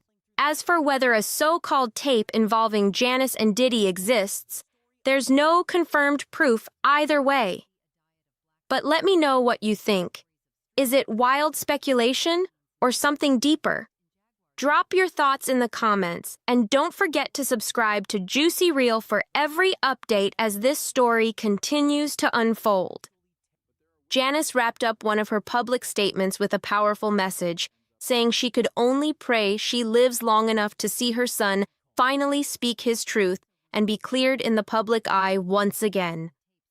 That line alone struck a chord, because it showed just how personal and painful this entire situation has become for her. After the Netflix documentary aired, Janice didn't stay silent for long. She released another statement calling out what she described as misleading and inaccurate portrayals, especially regarding Diddy's childhood and how he was raised. According to her, the documentary pushed a version of events that didn't reflect the reality she lived every day. She stressed that Diddy was raised with structure, love, and relentless effort. Janice said she worked 3, sometimes 4 jobs at once just to provide stability and opportunity for her son, and she felt that sacrifice was being completely ignored in favor of a more sensational narrative. Janice also directly shut down allegations made by Kirk Burrows, who claimed Diddy once slapped her during a disagreement. She labeled that claim false and inaccurate, making it clear she wasn't willing to let those accusations stand without challenge. While many people understand a mother wanting to shield her child, these repeated defenses have only intensified public curiosity. Each new statement seems to encourage deeper digging into Janice's own past and her role behind the scenes. Now there are whispers that Janice may be preparing to take legal action against individuals she believes are spreading harmful narratives about her, including Jaguar Wright. Whether that turns into real court action remains to be seen. As for the rumors about a so-called tape involving Janice and Diddy, there is no verified proof confirming anything like that exists. Still, speculation continues to swirl. What do you think? Pure rumor, or something being blown way out of proportion? Drop your thoughts in the comments, and make sure you subscribe to Juicy Reel so you don't miss a single update as this story keeps unfolding. You and Wayne had like a kiss thing going on. Right, I know you got a child. You probably kiss him. You probably got a son and you kiss him. Yeah. Girl, I always looked at Wayne as my son, and I always looked at it like, because I was in the streets, and I thought this might be the last time they ever see. And you will definitely be upset. You will definitely be upset because you will be outstunning, motherfucker. I was just you the man, nigga. Start working out though. Just start get in the gym though, nigga. You know something? I ain't gotta work out neither. But you know something? My thumbs is so strong from counting all that paper. But yo, hold on a second. Let me stop. Look at the stop. You gotta do this. Just do our work. Do our work. Believe it. Just do our work. If you ain't have enough style to give me a pair of Reeboks, I asked you for a pair of Reeboks today. You ain't got no flex. Yeah, fresh. Ain't even hooked. The hip-hop world is spinning out right now, and what once sounded like quiet backstage chatter has blown up into full-on chaos. What people used to whisper about behind closed doors is now being talked about out loud, everywhere, and the pressure is getting heavy. Sean Diddy Combs, one of the most influential figures the music industry has ever seen, is suddenly facing a storm of serious accusations that are shaking everything around him. Lawsuits keep popping up one after another, and more individuals are stepping forward with claims that are deeply unsettling. This isn't about petty drama anymore. This is about an empire that took decades to build, now facing questions it can't dodge. Fifth one is unlike any of the others. This is from a man, a male music producer named Rodney Jones. Now, his allegation is Combs forced him to solicit workers and underage girls for, but also drugged him, truly assaulted him, and groomed him to have with other men. And this is where things take a sharp turn. Behind the scenes, word is spreading that Birdman may be ready to speak up, and not in a small way. Sources claim he's hinting that he personally witnessed behavior at elite industry parties and private events that made him uncomfortable. These weren't random run-ins either. These were exclusive spaces where only insiders were allowed. That's what makes this situation hit harder. Birdman and Diddy weren't rivals or outsiders throwing shots. They came up around the same time, shared circles, shared rooms, shared moments. When someone who once stood close starts making noise, it sends shockwaves through the whole foundation. Wait. Oh, hold up. Never mind. Wait, what the I forgot. Look, Mr. Combs informed Mr. Jones that he had engaged in sexual intercourse with rapper 5, that's redacted. Look, 5. He's a Philadelphia rapper who dated Nicki Minaj. This feels like the moment where the walls start cracking from the inside, when whispers turn into witnesses and silence turns into tension. The industry has no choice but to pay attention. If you're dealing with somebody for a long period of time, it don't matter if I left or you left, you can have a celly. Nah, you got a celly for 3 months. That nigga cried when the celly left. Pack it up, go to new jail. You're going to feel like you just lost a chick. You know how it is? It's just, you're going to be hurt about it. How many times you felt like that? No. You ain't never lose your celly and fuck. Cassie Ventura's lawsuit is what really cracked everything wide open. She stepped forward with claims that painted a dark picture, alleging years of manipulation, control, and emotional harm while under Diddy's influence. The lawsuit landed like a bomb, and what shocked everyone wasn't just the claims, it was how fast it ended. Diddy moved to settle the case in less than 24 hours. That speed alone had people talking. And while a settlement can close paperwork, it doesn't erase questions, and it definitely doesn't quiet the public. If anything, it did the opposite. Because once that door opened, it wouldn't shut. Almost immediately, more women came forward with stories that sounded uncomfortably familiar. Different names, different timelines, but overlapping themes that had the industry side-eyeing everything. Now the music world is on edge. Executives are suddenly real careful with their words. Artists are choosing silence or distance instead of loyalty. Nobody wants to be caught on the wrong side of history, and you can feel the tension in every move being made. Diddy's image, once untouchable, is now being dissected in real time. Every interview, every past moment, every old headline is being pulled back into the spotlight. His legacy isn't just being questioned, it's being re-examined frame by frame. And right when things couldn't get more uncomfortable, old footage starts resurfacing. Clips people forgot about are suddenly everywhere again. One video in particular, featuring Nicki Minaj, has people talking heavy.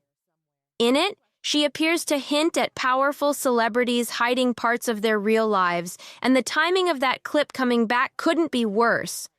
Nothing feels random anymore, everything feels connected, and the pressure just keeps climbing. Be upset. You would definitely be upset because you will be outstunning, motherfucker. I would just you, man. Nigga, start working out though. Just start get in the gym though, nigga. You know something? I ain't gotta work out neither. But you know something? My thumbs are so strong from counting all that paper. But yo, hold on, check it. Let me stop. Look at the stop. We gotta do this. Do our work. Let's do our work. If you ain't have enough style to give me a pair of Reeboks, I asked you for a pair of Reeboks today. You ain't got no flex. Yeah, fresh. Meek Mill was sitting right there during that conversation, and people instantly locked in on his reactions. Every pause, every side glance, every nervous laugh got clipped, slowed down, and replayed like evidence. Internet detectives went into full investigation mode, breaking down facial expressions like they were reading body language textbooks. But that wasn't even the part that really sent things spiraling. Fans started digging through old interviews, and they resurfaced Meek's appearance on $1 Million Worth of Game, where he spoke openly about his time behind bars. In that interview, Meek talked about forming strong emotional bonds with male cellmates while locked up, something he explained as survival, brotherhood, and shared trauma. He made one thing clear, though. He stated plainly that he identifies as straight. Still, once that clip got pulled back into the spotlight, the internet refused to let it sit quietly. Context got twisted, timelines got mashed together, and speculation went wild. And once people started linking that interview to everything else swirling around Diddy, the noise doubled overnight. Suddenly, folks online were questioning everything. How many industry relationships stay private?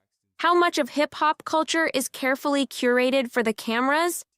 The conversation shifted fast. People started saying the business behind the scenes might be way more layered than what fans ever see on stage or online. Nothing feels simple anymore. Best friend. Mr. Prince, give me. I'm thankful for my baby. Then came another clip that poured gasoline on the situation. A poolside video involving Diddy and Meek Mill started circulating everywhere. The tone, the body language, the way the interaction played out made a lot of viewers uncomfortable. Social media lit up with reactions, debates, and side-eyes, and once again, the internet decided nothing was off limits for discussion. You and Wayne had like a kiss thing going on. Right. I know you got a child. You probably kiss him. You probably got a son and you kiss him. Yeah. You heard me? I always looked at Wayne as my son, and I always looked at it like, because I was in the streets, and I thought this might be the last time they ever see me. And you will definitely be upset. You will definitely be upset because you will be outstunning, motherfucker. I was just, man. Nigga, start working out though. Just start get in the gym, though, nigga. You know something? I ain't gotta work out neither. But you know something? My thumbs are so strong from counting all that paper. But yo, hold on, check it. Let me stop. Let's stop. We gotta do this. Just do our work. Do our work. Just do our work.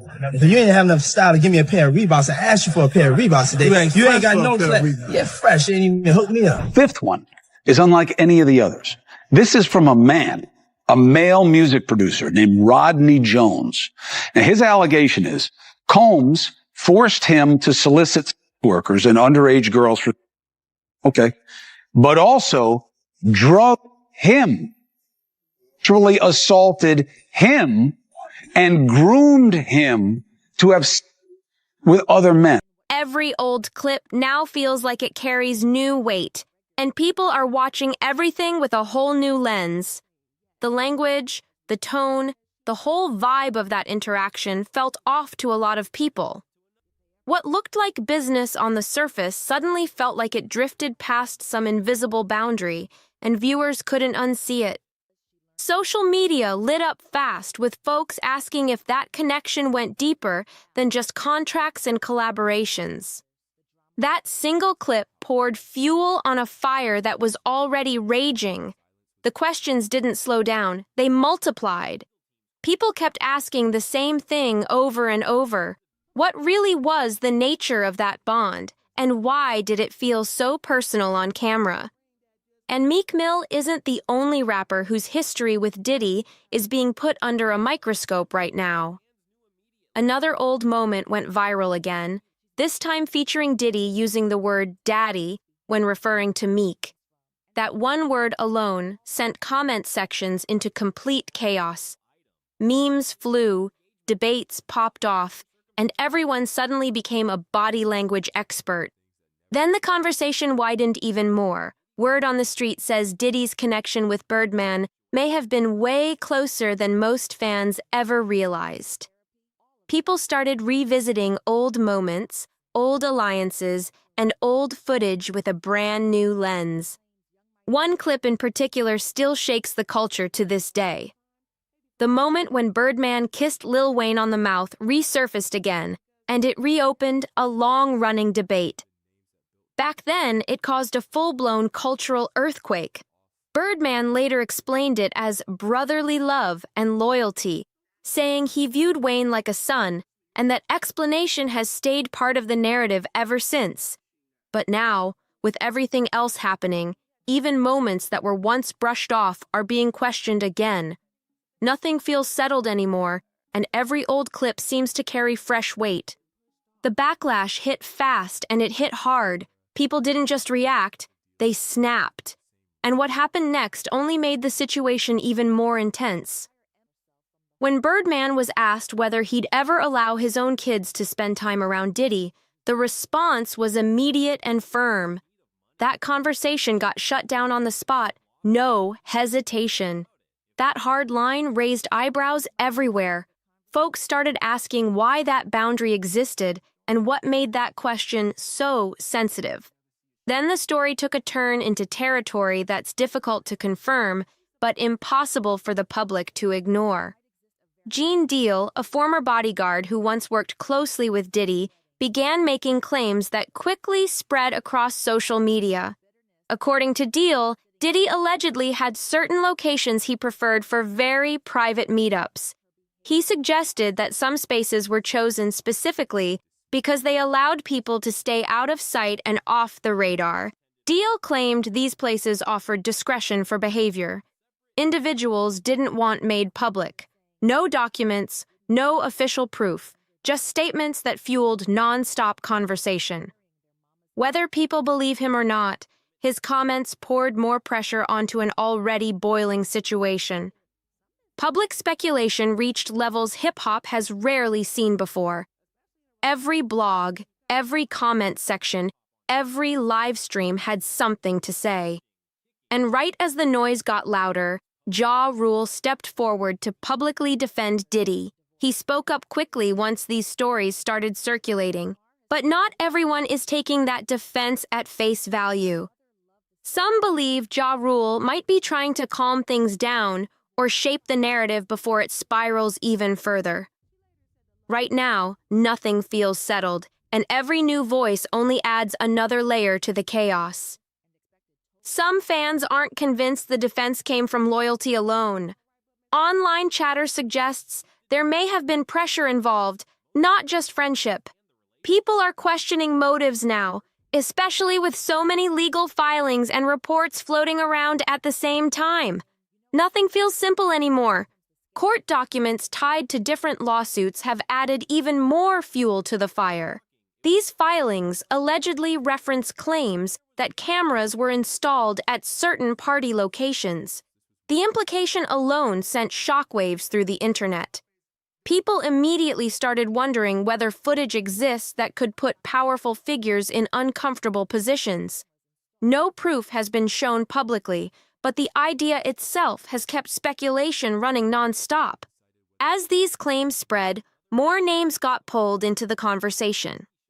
Some legal documents mentioned Young Miami in passing, tying her to situations through association rather than direct action. Those claims increased scrutiny on everyone connected to Diddy's inner circle, even if their involvement hasn't been proven. That spotlight has been heavy. Every appearance, every post, every silence is being read into. But from the outside, Young Miami appears focused on moving forward. She's been putting energy into her career, growing her brand, and keeping her attention on her own path. Right now, distancing seems like the strategy. With the internet in full detective mode, anyone connected even loosely is feeling the heat. The circle around Diddy feels smaller by the day, and public patience is wearing thin. Fans didn't miss the shift at all. People started noticing something felt different, and once it clicked, they couldn't unsee it. Diddy hasn't been popping up at Young Miami's recent events the way he used to, and that absence is loud. No photos, no surprise appearances, no familiar energy. In this industry, silence can say more than words. Then the conversation took another turn when financial rumors started making the rounds. Word on the street claims Young Miami was allegedly receiving around $500,000 a month from Diddy. $500,000 every single month. That number alone had people pulling out calculators and asking serious questions. Fans online started wondering what that kind of money was tied to. When cash moves that regularly, people assume there are expectations attached. No proof, no contracts made public, just speculation spiraling through comment sections and live streams. And just when it seemed like the story couldn't get any stranger, Meek Mill was involved in a recent car accident. Meek explained that his brake pedal slipped, calling it an unfortunate situation. But the internet didn't leave it there. Fans immediately connected it back to old allegations mentioned in Cassie's lawsuit, where she referenced someone's car being destroyed. The timing raised eyebrows fast. People started asking whether it was truly just bad luck or something more. No evidence, just coincidence. But in moments like this, coincidence doesn't calm anyone down. So now everything feels split right down the middle.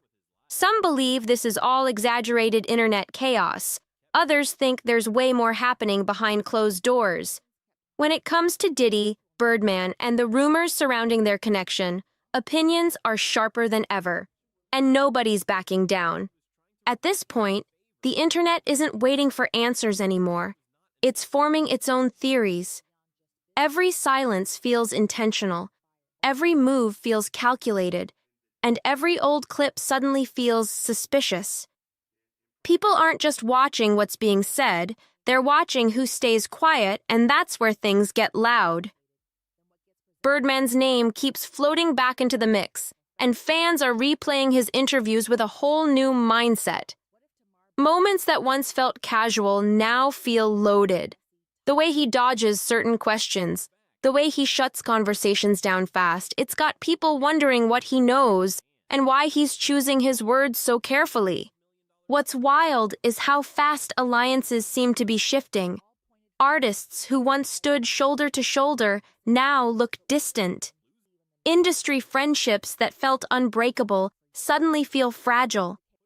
Nobody wants to be tied too closely to controversy, especially when legal cases are still unfolding. Behind the scenes, sources claim phones are ringing nonstop. Lawyers are busy, PR teams are scrambling, and reputations are being protected at all costs.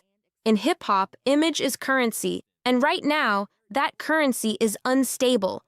Fans are also questioning the timing of everything. Why now? Why are these stories resurfacing all at once? Why are people who stayed quiet for years suddenly speaking up? To the public, it doesn't feel random. It feels like pressure finally boiling over. And as the spotlight widens, it's no longer just about one person. It's about power, silence, and who benefited from staying quiet. The culture is being forced to look at itself, and not everyone likes what's coming into focus. The longer this plays out, the clearer it becomes. This isn't just gossip anymore. It's a reckoning that's unfolding in real time, and everyone connected is feeling the heat. Right now, the culture feels split down the middle, and nobody's pretending otherwise. Some people believe this is all internet exaggeration, rumors stacking on top of rumors. Others feel like too many pieces are lining up for it all to be coincidence. Either way, hip-hop hasn't felt this tense in a long time. What's clear is that silence has become a strategy. The lack of statements, the careful wording, the sudden distance between once close names, all of it feels intentional. In an industry where people usually rush to clear their name, staying quiet sends its own message. Birdman, Diddy, Meek Mill, Young Miami, all their names are now tied together in public conversation, whether they like it or not. Old footage, old interviews, and old relationships are being rewatched with fresh eyes. Nothing exists in a vacuum anymore. Fans are asking bigger questions now, not just about individuals, but about power, protection, and how much really happens behind closed doors in the music business. Who knew what? Who stayed quiet? And who's trying to get ahead of the story before it moves without them? At the same time, legal cases are still unfolding, and that matters. Allegations are not convictions, and speculation isn't proof. But once trust cracks, repairing it is a whole different battle. One thing is undeniable, though. This moment has changed the conversation forever. The industry is being forced to confront uncomfortable topics, and the audience isn't backing down this time. And if you want to stay tapped in as this story continues to unfold, make sure you subscribe to the Juicy Reel channel right now. You don't want to miss the next update, because this story is far from over. Fans started noticing something slick but loud at the same time. Diddy hasn't been showing up at Young Miami's recent gatherings the way he used to, and that shift didn't go unnoticed. No surprise appearances, no backstage moments, no public closeness. In a scene where presence is everything, absence starts talking real fast. Then the money rumors hit, and suddenly everybody started doing math. word on the street claims Young Miami was allegedly receiving around $500,000 a month from Diddy. $500,000 every single month. That number alone made people pause, rewind, and ask questions. Online chatter immediately flipped into speculation mode. Fans started wondering what that kind of consistent money could have been tied to. When someone's cutting checks that big on a regular basis, people assume expectations come with it. No paperwork has surfaced, no proof confirmed, just non-stop conversations spiraling across social media. And right when people thought the story couldn't twist any harder, Meek Mill's recent car accident entered the chat. Meek said his brake pedals slipped, calling it a freak situation. Sounds like bad luck, but the timing had fans uneasy. Almost instantly, people connected it back to past allegations mentioned in Cassie's lawsuit, where damage to a vehicle was referenced, no evidence linking the two, but the coincidence was enough to send speculation through the roof. So now, everything feels split straight down the middle. Some see coincidence and internet paranoia. Others feel there's way too much smoke to ignore. When it comes to Diddy, Birdman, and the rumors about their alleged connection, opinions are locked in, and nobody's changing their mind anytime soon. At this stage, the conversation has officially moved past gossip and into something way heavier. People aren't just reacting emotionally anymore. They're watching patterns, timelines, and behavior shifts. Fans are lining things up side by side, comparing old statements to new silences, and asking why so many things suddenly don't add up. What really has people locked in is how carefully everyone is moving now. Interviews feel rehearsed, captions feel calculated, and appearances feel strategic. Nobody wants to say too much, but nobody wants to look guilty by staying quiet either. That tension is thick, and the audience feels it. The internet keeps circling back to one uncomfortable question. If nothing strange was happening, why does everything feel so guarded now? Why are people choosing distance instead of denial? In hip-hop, denial is usually loud, not silent. That's what has fans reading between the lines. Another thing stirring the pot is how quickly certain narratives get shut down while others are allowed to spread. Some topics get ignored completely, while others get rushed explanations. That imbalance alone has people speculating about what's safe to address and what's being avoided on purpose. And let's be real, power dynamics are at the center of all of this. The industry has always been about influence, favors, and access. When someone controls rooms, opportunities, and careers, silence can feel safer than speaking up. Fans are finally calling that out, and that's making a lot of people uncomfortable. What's wild is how many old clips suddenly feel different now. Moments that once looked harmless are being replayed with new context. Tone, body language, word choice, everything is under review. The audience isn't watching casually anymore. They're watching critically. This isn't just about one situation or one name anymore. It's about how the culture handles rumors, loyalty, and accountability. People are asking whether hip-hop protects its own too much, and if that protection sometimes comes at a cost. And as the days go by, the pressure doesn't ease up. It builds. With lawsuits still active and public interest refusing to die down, everyone involved knows this story isn't fading anytime soon. The audience is waiting, watching, and ready for whatever comes next. Now the spotlight feels permanent, and there's no ducking it anymore. Every move gets clocked, every silence gets dissected, and every public appearance turns into a headline waiting to happen. The audience isn't letting this fade into the background like past controversies. They're staying locked in. What's making this situation even heavier is how many people seem to be protecting themselves instead of addressing the noise directly. Statements feel vague, responses feel delayed, and some names won't speak at all.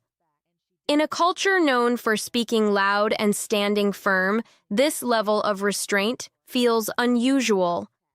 Fans keep asking the same thing in different ways. If everything was clean, why does it feel like everyone's walking on eggshells? Why do conversations stop short? Why do interviews suddenly pivot away from certain topics? That hesitation is feeding the speculation nonstop. Behind the scenes, people believe legal teams are running point now. PR strategies are tightening up. Appearances are being filtered, and nothing seems accidental anymore. Even casual moments feel staged or avoided altogether. The industry is in defense mode, and the audience can feel it. Another layer that keeps getting brought up is timing. Why are so many stories resurfacing at once? Why are former allies suddenly distant? Fans are saying this feels less like random chaos and more like pressure finally forcing cracks to show. The internet has also started questioning accountability as a whole. Not just who did what, but who stayed quiet, who benefited, and who looked the other way. That conversation hits deeper than any single allegation, and it's making a lot of people uncomfortable.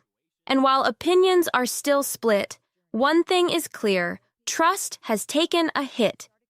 Once that trust breaks, it doesn't matter how many explanations come later. The audience remembers patterns, not excuses. As this keeps unfolding, the energy feels different from past moments in hip-hop history. This doesn't feel like a wave that passes. It feels like a shift.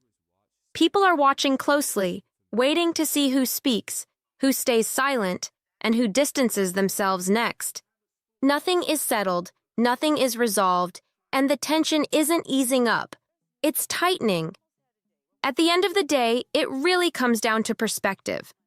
Some people believe these rumors are blown way out of proportion. They think the internet is taking normal moments, awkward clips, and old footage, then twisting it into something way more scandalous than it ever was. Others aren't buying that at all. They feel like there's way too much smoke floating around for there not to be something real underneath. Too many names, too many coincidences, too many resurfaced moments all colliding at the same time. To them, this doesn't feel random. It feels overdue. So the real question becomes this: what's actually true and what's just speculation running wild online? Are we watching the slow unraveling of a powerful mogul whose influence kept things quiet for years? Or are we seeing a rush to judgment fueled by internet chaos? And where does Birdman fit into all of this? Is he sitting on information that could flip the entire narrative upside down? Or is his name just being dragged into another endless cycle of industry gossip? That's what makes this moment so tense. Nobody has the full picture, but everybody has an opinion. Every new clip, every rumor, every silence adds another layer to the mystery. So now it's your turn. What do you think is really going on here? Are people reading too deep, or are the signs impossible to ignore? Drop your thoughts in the comments below, and make sure you subscribe to the Juicy Reel channel right now, because this story is far from finished. New developments are popping up every day, and trust, you don't want to miss what comes next. When it all gets broken down, this really depends on how you see it. Some people are convinced the rumors have spiraled way out of control. They believe the internet grabbed onto awkward moments, chopped up clips, and dusty footage, then stretched it into something way louder than it ever deserved to be. But others aren't letting that slide at all. They feel like there's simply too much smoke floating around for there not to be something burning underneath. Too many resurfaced clips, too many overlapping stories, and too many names connected for this to be brushed off as coincidence. To them, this moment feels less random and more like pressure finally catching up. That's where the real debate lives. What's actually real and what's just speculation moving at internet speed? Are we watching the cracks form in the legacy of a music mogul who held serious influence for decades, or is this another case of public opinion racing ahead of proven facts? And then there's Birdman. Where does he land in all this? Is he holding on to information that could flip the whole situation upside down? Or is his name just being pulled into the chaos like so many others before him? That's what makes this whole thing so tense.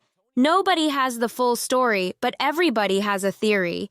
Every pause, every resurfaced clip, and every carefully chosen silence just adds more layers to the conversation.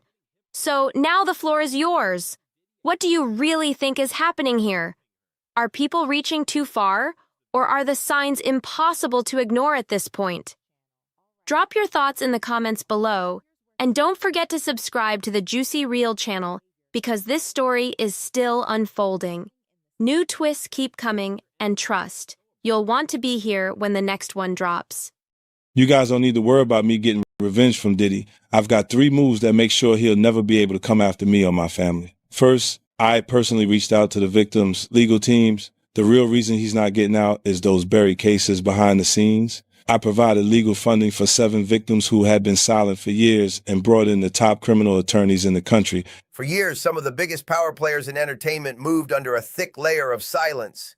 Not because people didn't have questions, but because speaking up came with a price and everybody knew it.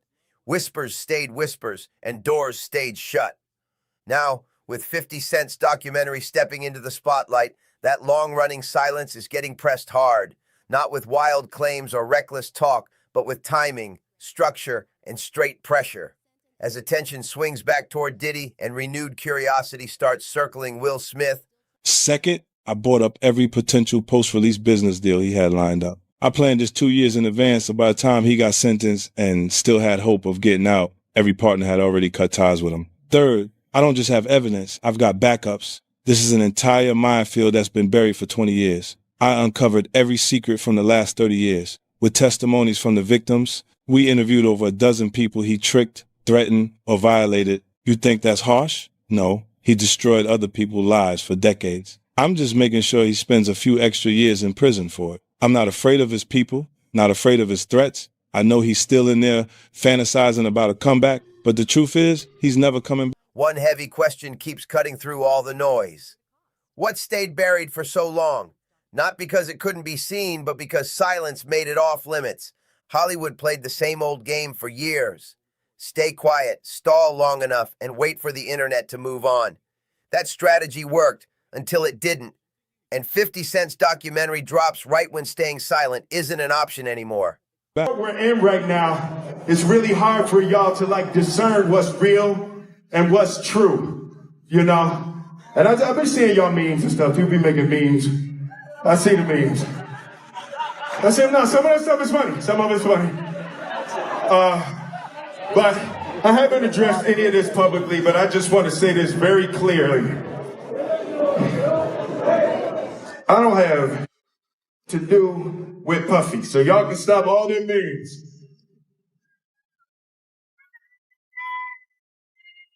I can stop all of that.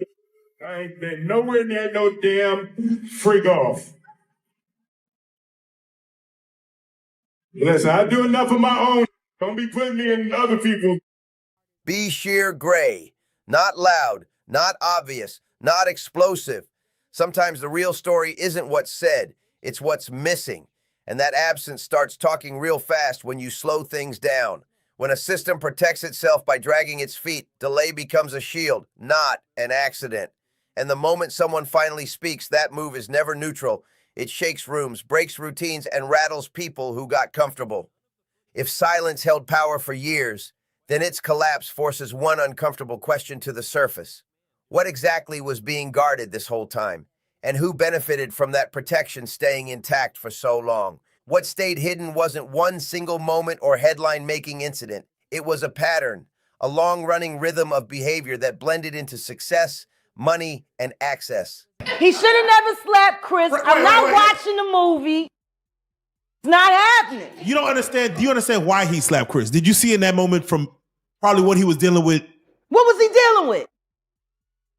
What the f was he dealing with? Something made him slap his brother, No, man. something didn't make him snap anything. He laughed at that bad joke that Chris said like everybody else. And then Jada looked at him and it was like the Manchurian Candidate. Not the Manchurian.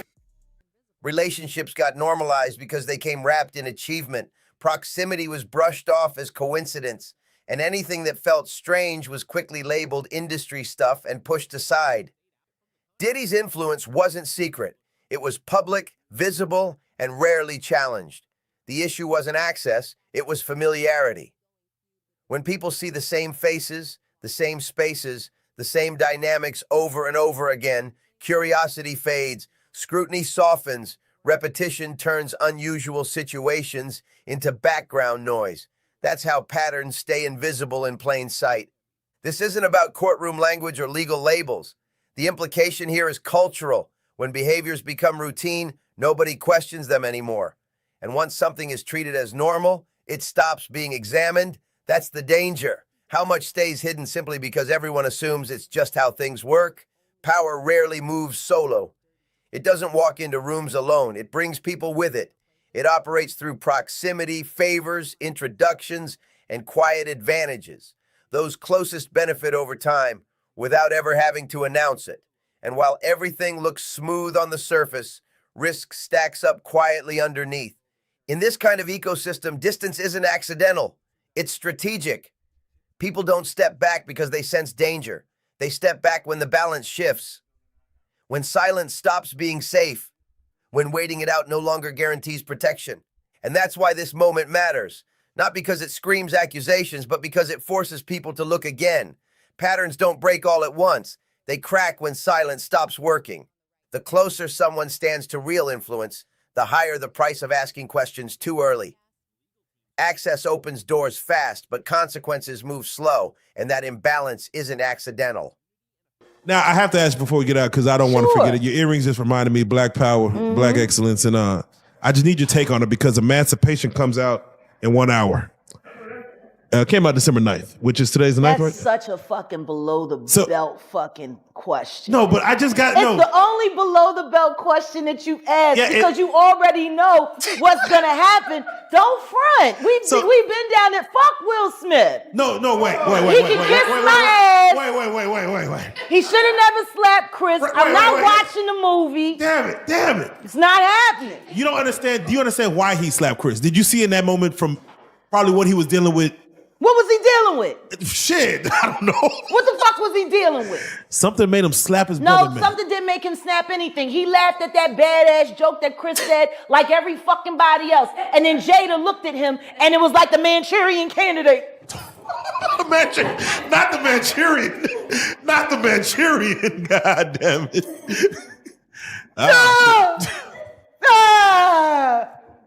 That's what the fuck happened. I thought there's a legion of women who said, I'm glad for Will fighting for his woman. Yeah, because they still want to believe that that sham of a fucking marriage is real. Oh. Well, there you go. He ain't never gonna be Tupac, and she proved it when she fucked August Alsina. Ooh, man. Yeah. They're both bisexual. They do weird things in their house, and young men have left their house fucking screaming to get away from them in their mentorship. Meek Mills. When proximity delivers opportunity up front and accountability later, somebody always ends up holding the risk. And the real question becomes this. When the story shifts, who's expected to absorb the fallout for staying quiet too long? That's why Will Smith's public distancing matters. It marks a clear transition from years of quiet discretion to visible boundary setting. In today's media cycle, denial isn't just a response anymore. It's a signal, a calm public acknowledgement that the narrative has crossed into serious territory. Nothing about that message was loud or reckless. It drew a line without throwing punches. But timing always speaks louder than tone. When distance only gets declared after silence becomes expensive, it raises an uncomfortable thought. What was the cost of speaking up earlier, and who wasn't willing to pay it at the time? This is how modern narratives move, slowly at first, then all at once. And once silence stops working, clarity suddenly becomes urgent. Not because truth changed, but because the environment did. That's where a documentary shifts the rules completely. By pulling scattered moments into sequence, it forces context where there used to be fragments. 50 Cent doesn't frame this as a verdict. He reframes it as a record, an organized timeline that pushes the conversation away from rumor and toward reflection. This isn't about declaring guilt or rewriting history. It's an audit of attention, asking why some questions never stuck, why others disappeared, and why certain patterns were easier to ignore until silence stopped being safe. Long-form inquiry flips the whole game. The movie Emancipation, how the fuck you gonna play in a movie called Emancipation and you can't emancipate yourself? Ooh. Bars. Cause you trapped in a hole. My nigga, you trapped in a hole. This bitch clowning you day after day after day after day. And once again, I hate saying these things because their children are dope. But Jaden's kind of MIA. And considering that he emancipated from their household at 16 and refused to come back, even to do family interviews. You know? Yeah. Willow's just kind of, she's dope. Too much shit happened in that fucking house. Too much shit happened in that fucking house. And meanwhile, I go to jail for defending my child and these niggas don't even get a CPS fucking visit for the kind of shit they kids see. Yeah. You know? There you go. So yeah, I'll watch the movie when, I'll watch Emancipation when he emancipates himself from the hell that he lives in, that he tries to call marriage with that woman who still wished Tupac was alive. It challenges an industry that survives off short memories and quick distractions. When stories are forced to stay visible, when documentation replaces dismissal, the real tension shows up fast. Because once details are organized and preserved, somebody has to decide which version of events becomes permanent, and that decision is never neutral. The way people respond to scrutiny exposes how uneven accountability really is. Some figures face immediate pressure, instant backlash, and nonstop questions. Others remain cushioned by brand value, legacy status, or powerful alliances that quietly absorb impact. It's not about innocence or guilt here, it's about insulation. And insulation doesn't get handed out equally. The renewed focus around Diddy, alongside collateral attention circling Will Smith, highlights something deeper than personal decisions. It shows how protection can be structural instead of emotional. But enjoy the film. Buy lots of popcorn. I ain't supporting shit he fucking do. He's a bad representation for black men. He is literally the epitome of a ballless man. I'm sick and tired of people making our black men look weak. I'm sick and tired of that shit because I don't know no nigga that would put up with the shit that bitch done put him through. Now you could justify staying because you ain't want to cut up the money because she would have got the child support and the alimony, but the kids is grown. So if you staying now, it's either because you being blackmailed to stay or you too lazy to go. He housebroken. That don't fit right for a Philly nigga. But he did grow up in Overbrook though. He didn't technically grow up in West Philly. That was Jazzy Just Life he was writing about. He lived over there, not far from where Kobe Bryant grew up. That's the other side of City Avenue. He came up Overbrook, so they had big houses and he wasn't at the playground, get beat up. That was Jazzy Jeff. Not friends covering for friends, but systems designed to soften consequences for certain positions. This isn't conspiracy talk. It's design. When accountability only kicks in, after silence stops working, consistency becomes impossible. If rules apply differently depending on reach, value, or timing, then the system isn't broken. It's operating exactly as built. Silence is rarely accidental. It's incentivized. Careers move forward through access, stability, and staying aligned with the right circles.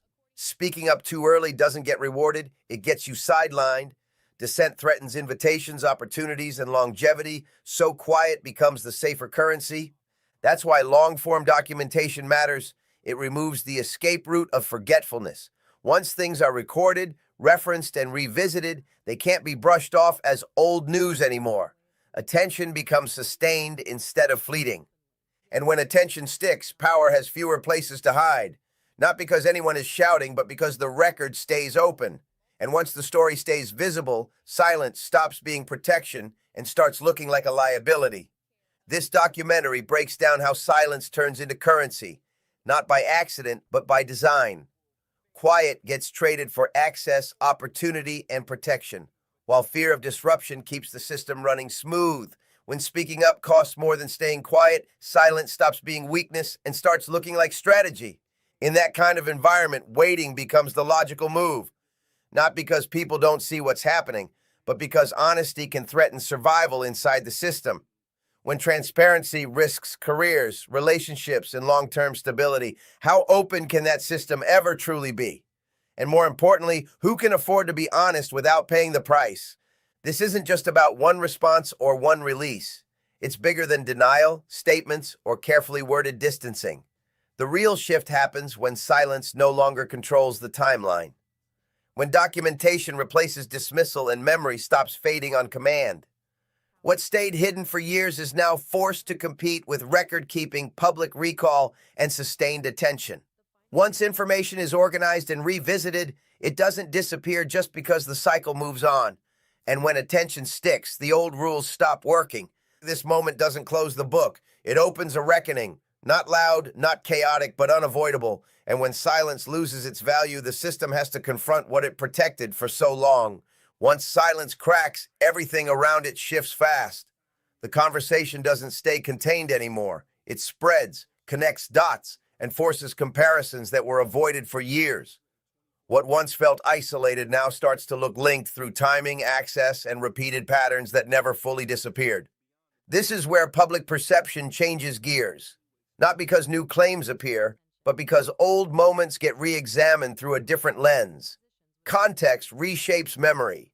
And when memory gets reorganized, reputations don't move on autopilot anymore. Figures like Diddy and Will Smith aren't being pulled into chaos at random. They're being revisited because attention has finally slowed down enough to ask sustained questions. Not louder questions, just longer ones. That's the shift that makes systems uncomfortable. Short outrage can be waited out. Sustained focus can't. Once people stop rushing to the next headline, patterns start standing out whether anyone wants them to or not. And that's exactly why 50 Cent's approach matters here. By structuring information instead of reacting emotionally, the narrative becomes harder to dismiss. It doesn't demand agreement, it demands engagement. This isn't about forcing conclusions. It's about removing the luxury of forgetfulness. When attention stays organized, silence loses its leverage. And when silence stops protecting influence, the real test begins. Because the system doesn't break when people speak. It breaks when people keep listening. Sustained attention changes behavior. When eyes don't move on, responses start to shift, language tightens, and positioning becomes careful. Silence stops being passive and starts being read as a choice. And once that happens, every move carries weight. This is where reputations stop floating on legacy alone. Past success can delay pressure, but it can't erase patterns once they're placed side by side. When timelines get stacked and behaviors repeat, the shield of familiarity starts to crack. The renewed focus touching names like Diddy and Will Smith isn't about shock value. It's about duration. Attention that lasts long enough to notice what used to blur together. That kind of focus forces subtle changes. Statements get clearer. Distances get declared. And alignment becomes something people feel the need to explain instead of assume. Not because facts suddenly changed, but because the cost of ambiguity went up. What we're watching isn't collapse. It's recalibration. Systems adjust when incentives change. When silence no longer guarantees safety, clarity becomes the new currency.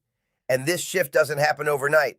It happens when enough people refuse to let context disappear, when memory stays active, when documentation keeps getting revisited instead of buried.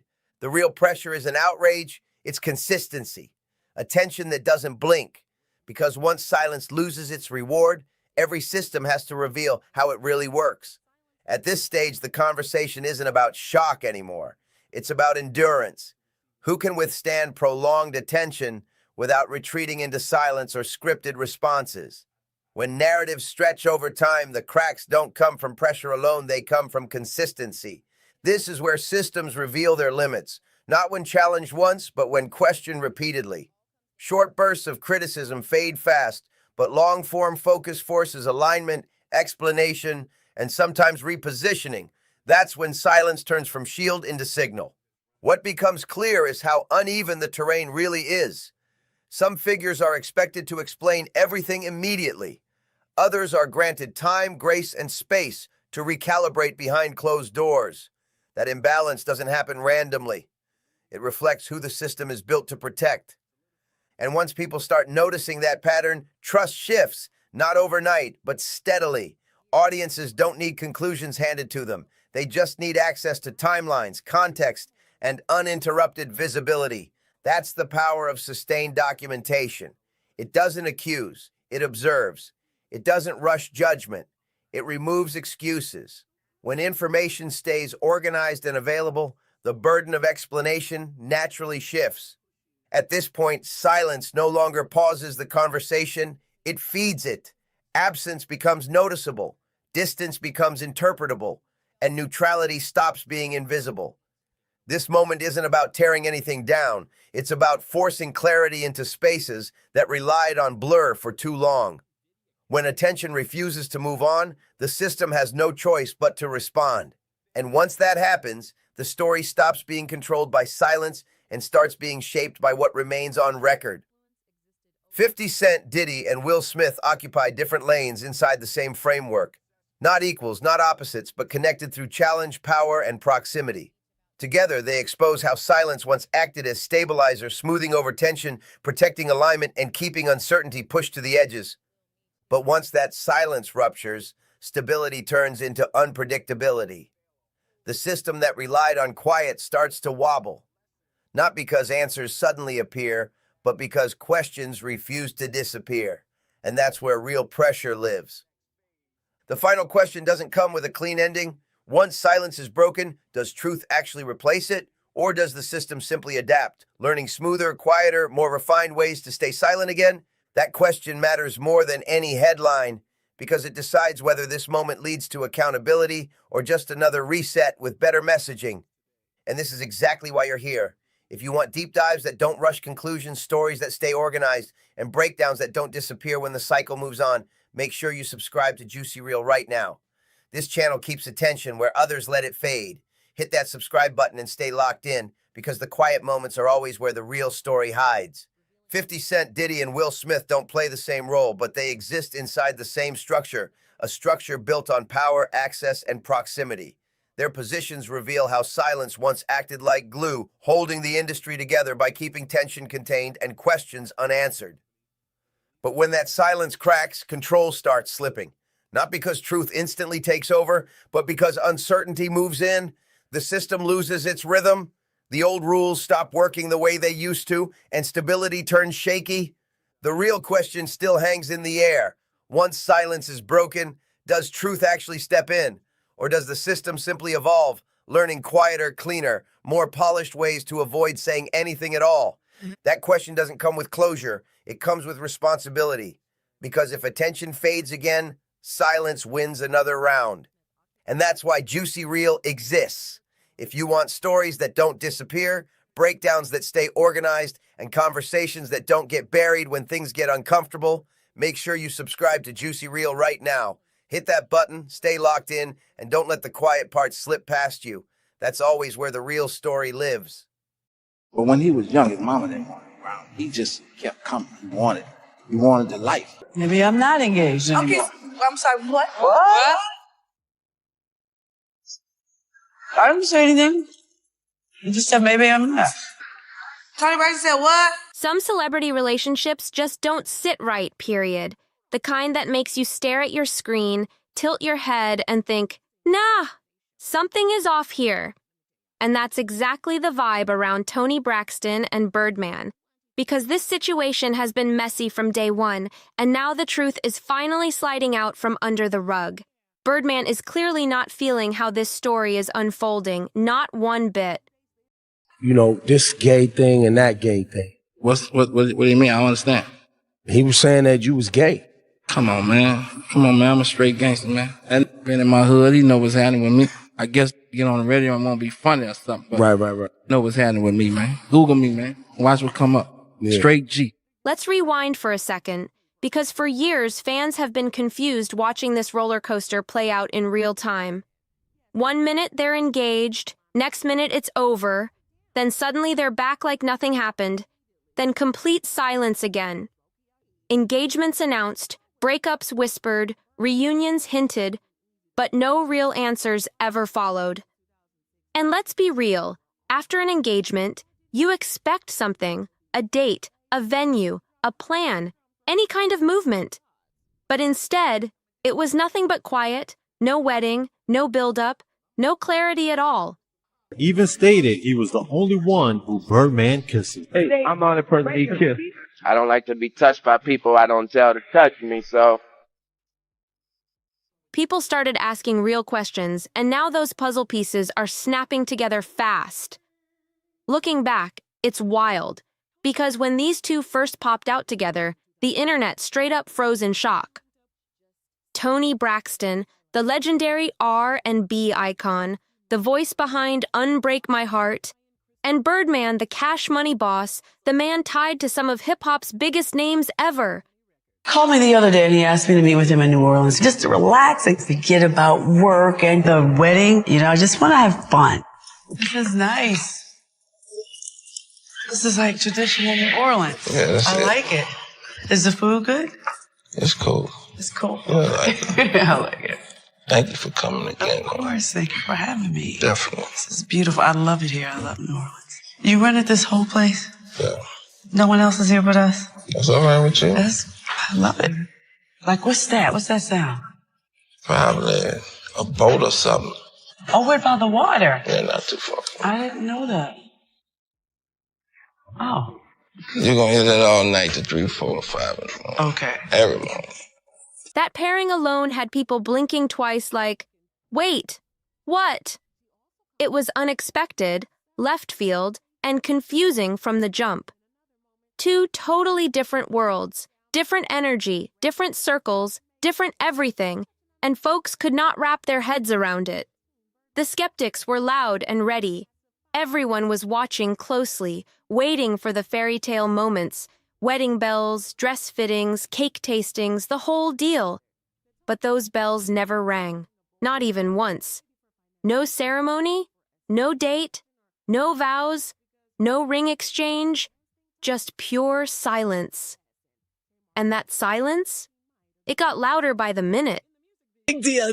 You know why it's a big deal? Because it's Birdman and Toni Braxton. And also because we don't see you like in a relationship. We talked about this last time when you I've always been off the radar because I think me personally, I always felt your personal life don't have nothing to do with conflict with your entertainment life. It always get twisted. It's an interesting combination, though. You have to think what that. Make it interesting? Well, because I wouldn't expect it's not a pairing that I would expect. Oh, all right. I gather that. You don't see that? You don't think that? I'm learning a lot and I hear a lot about this. I don't, the opposite, the difference. What, of somebody like Toni Braxton and somebody like Birdman? Yeah, You think that that's an obvious? Then came the rumors, and they never stopped. Every few months, it was a fresh headline. Are they together? Are they done? Did they spin the block again?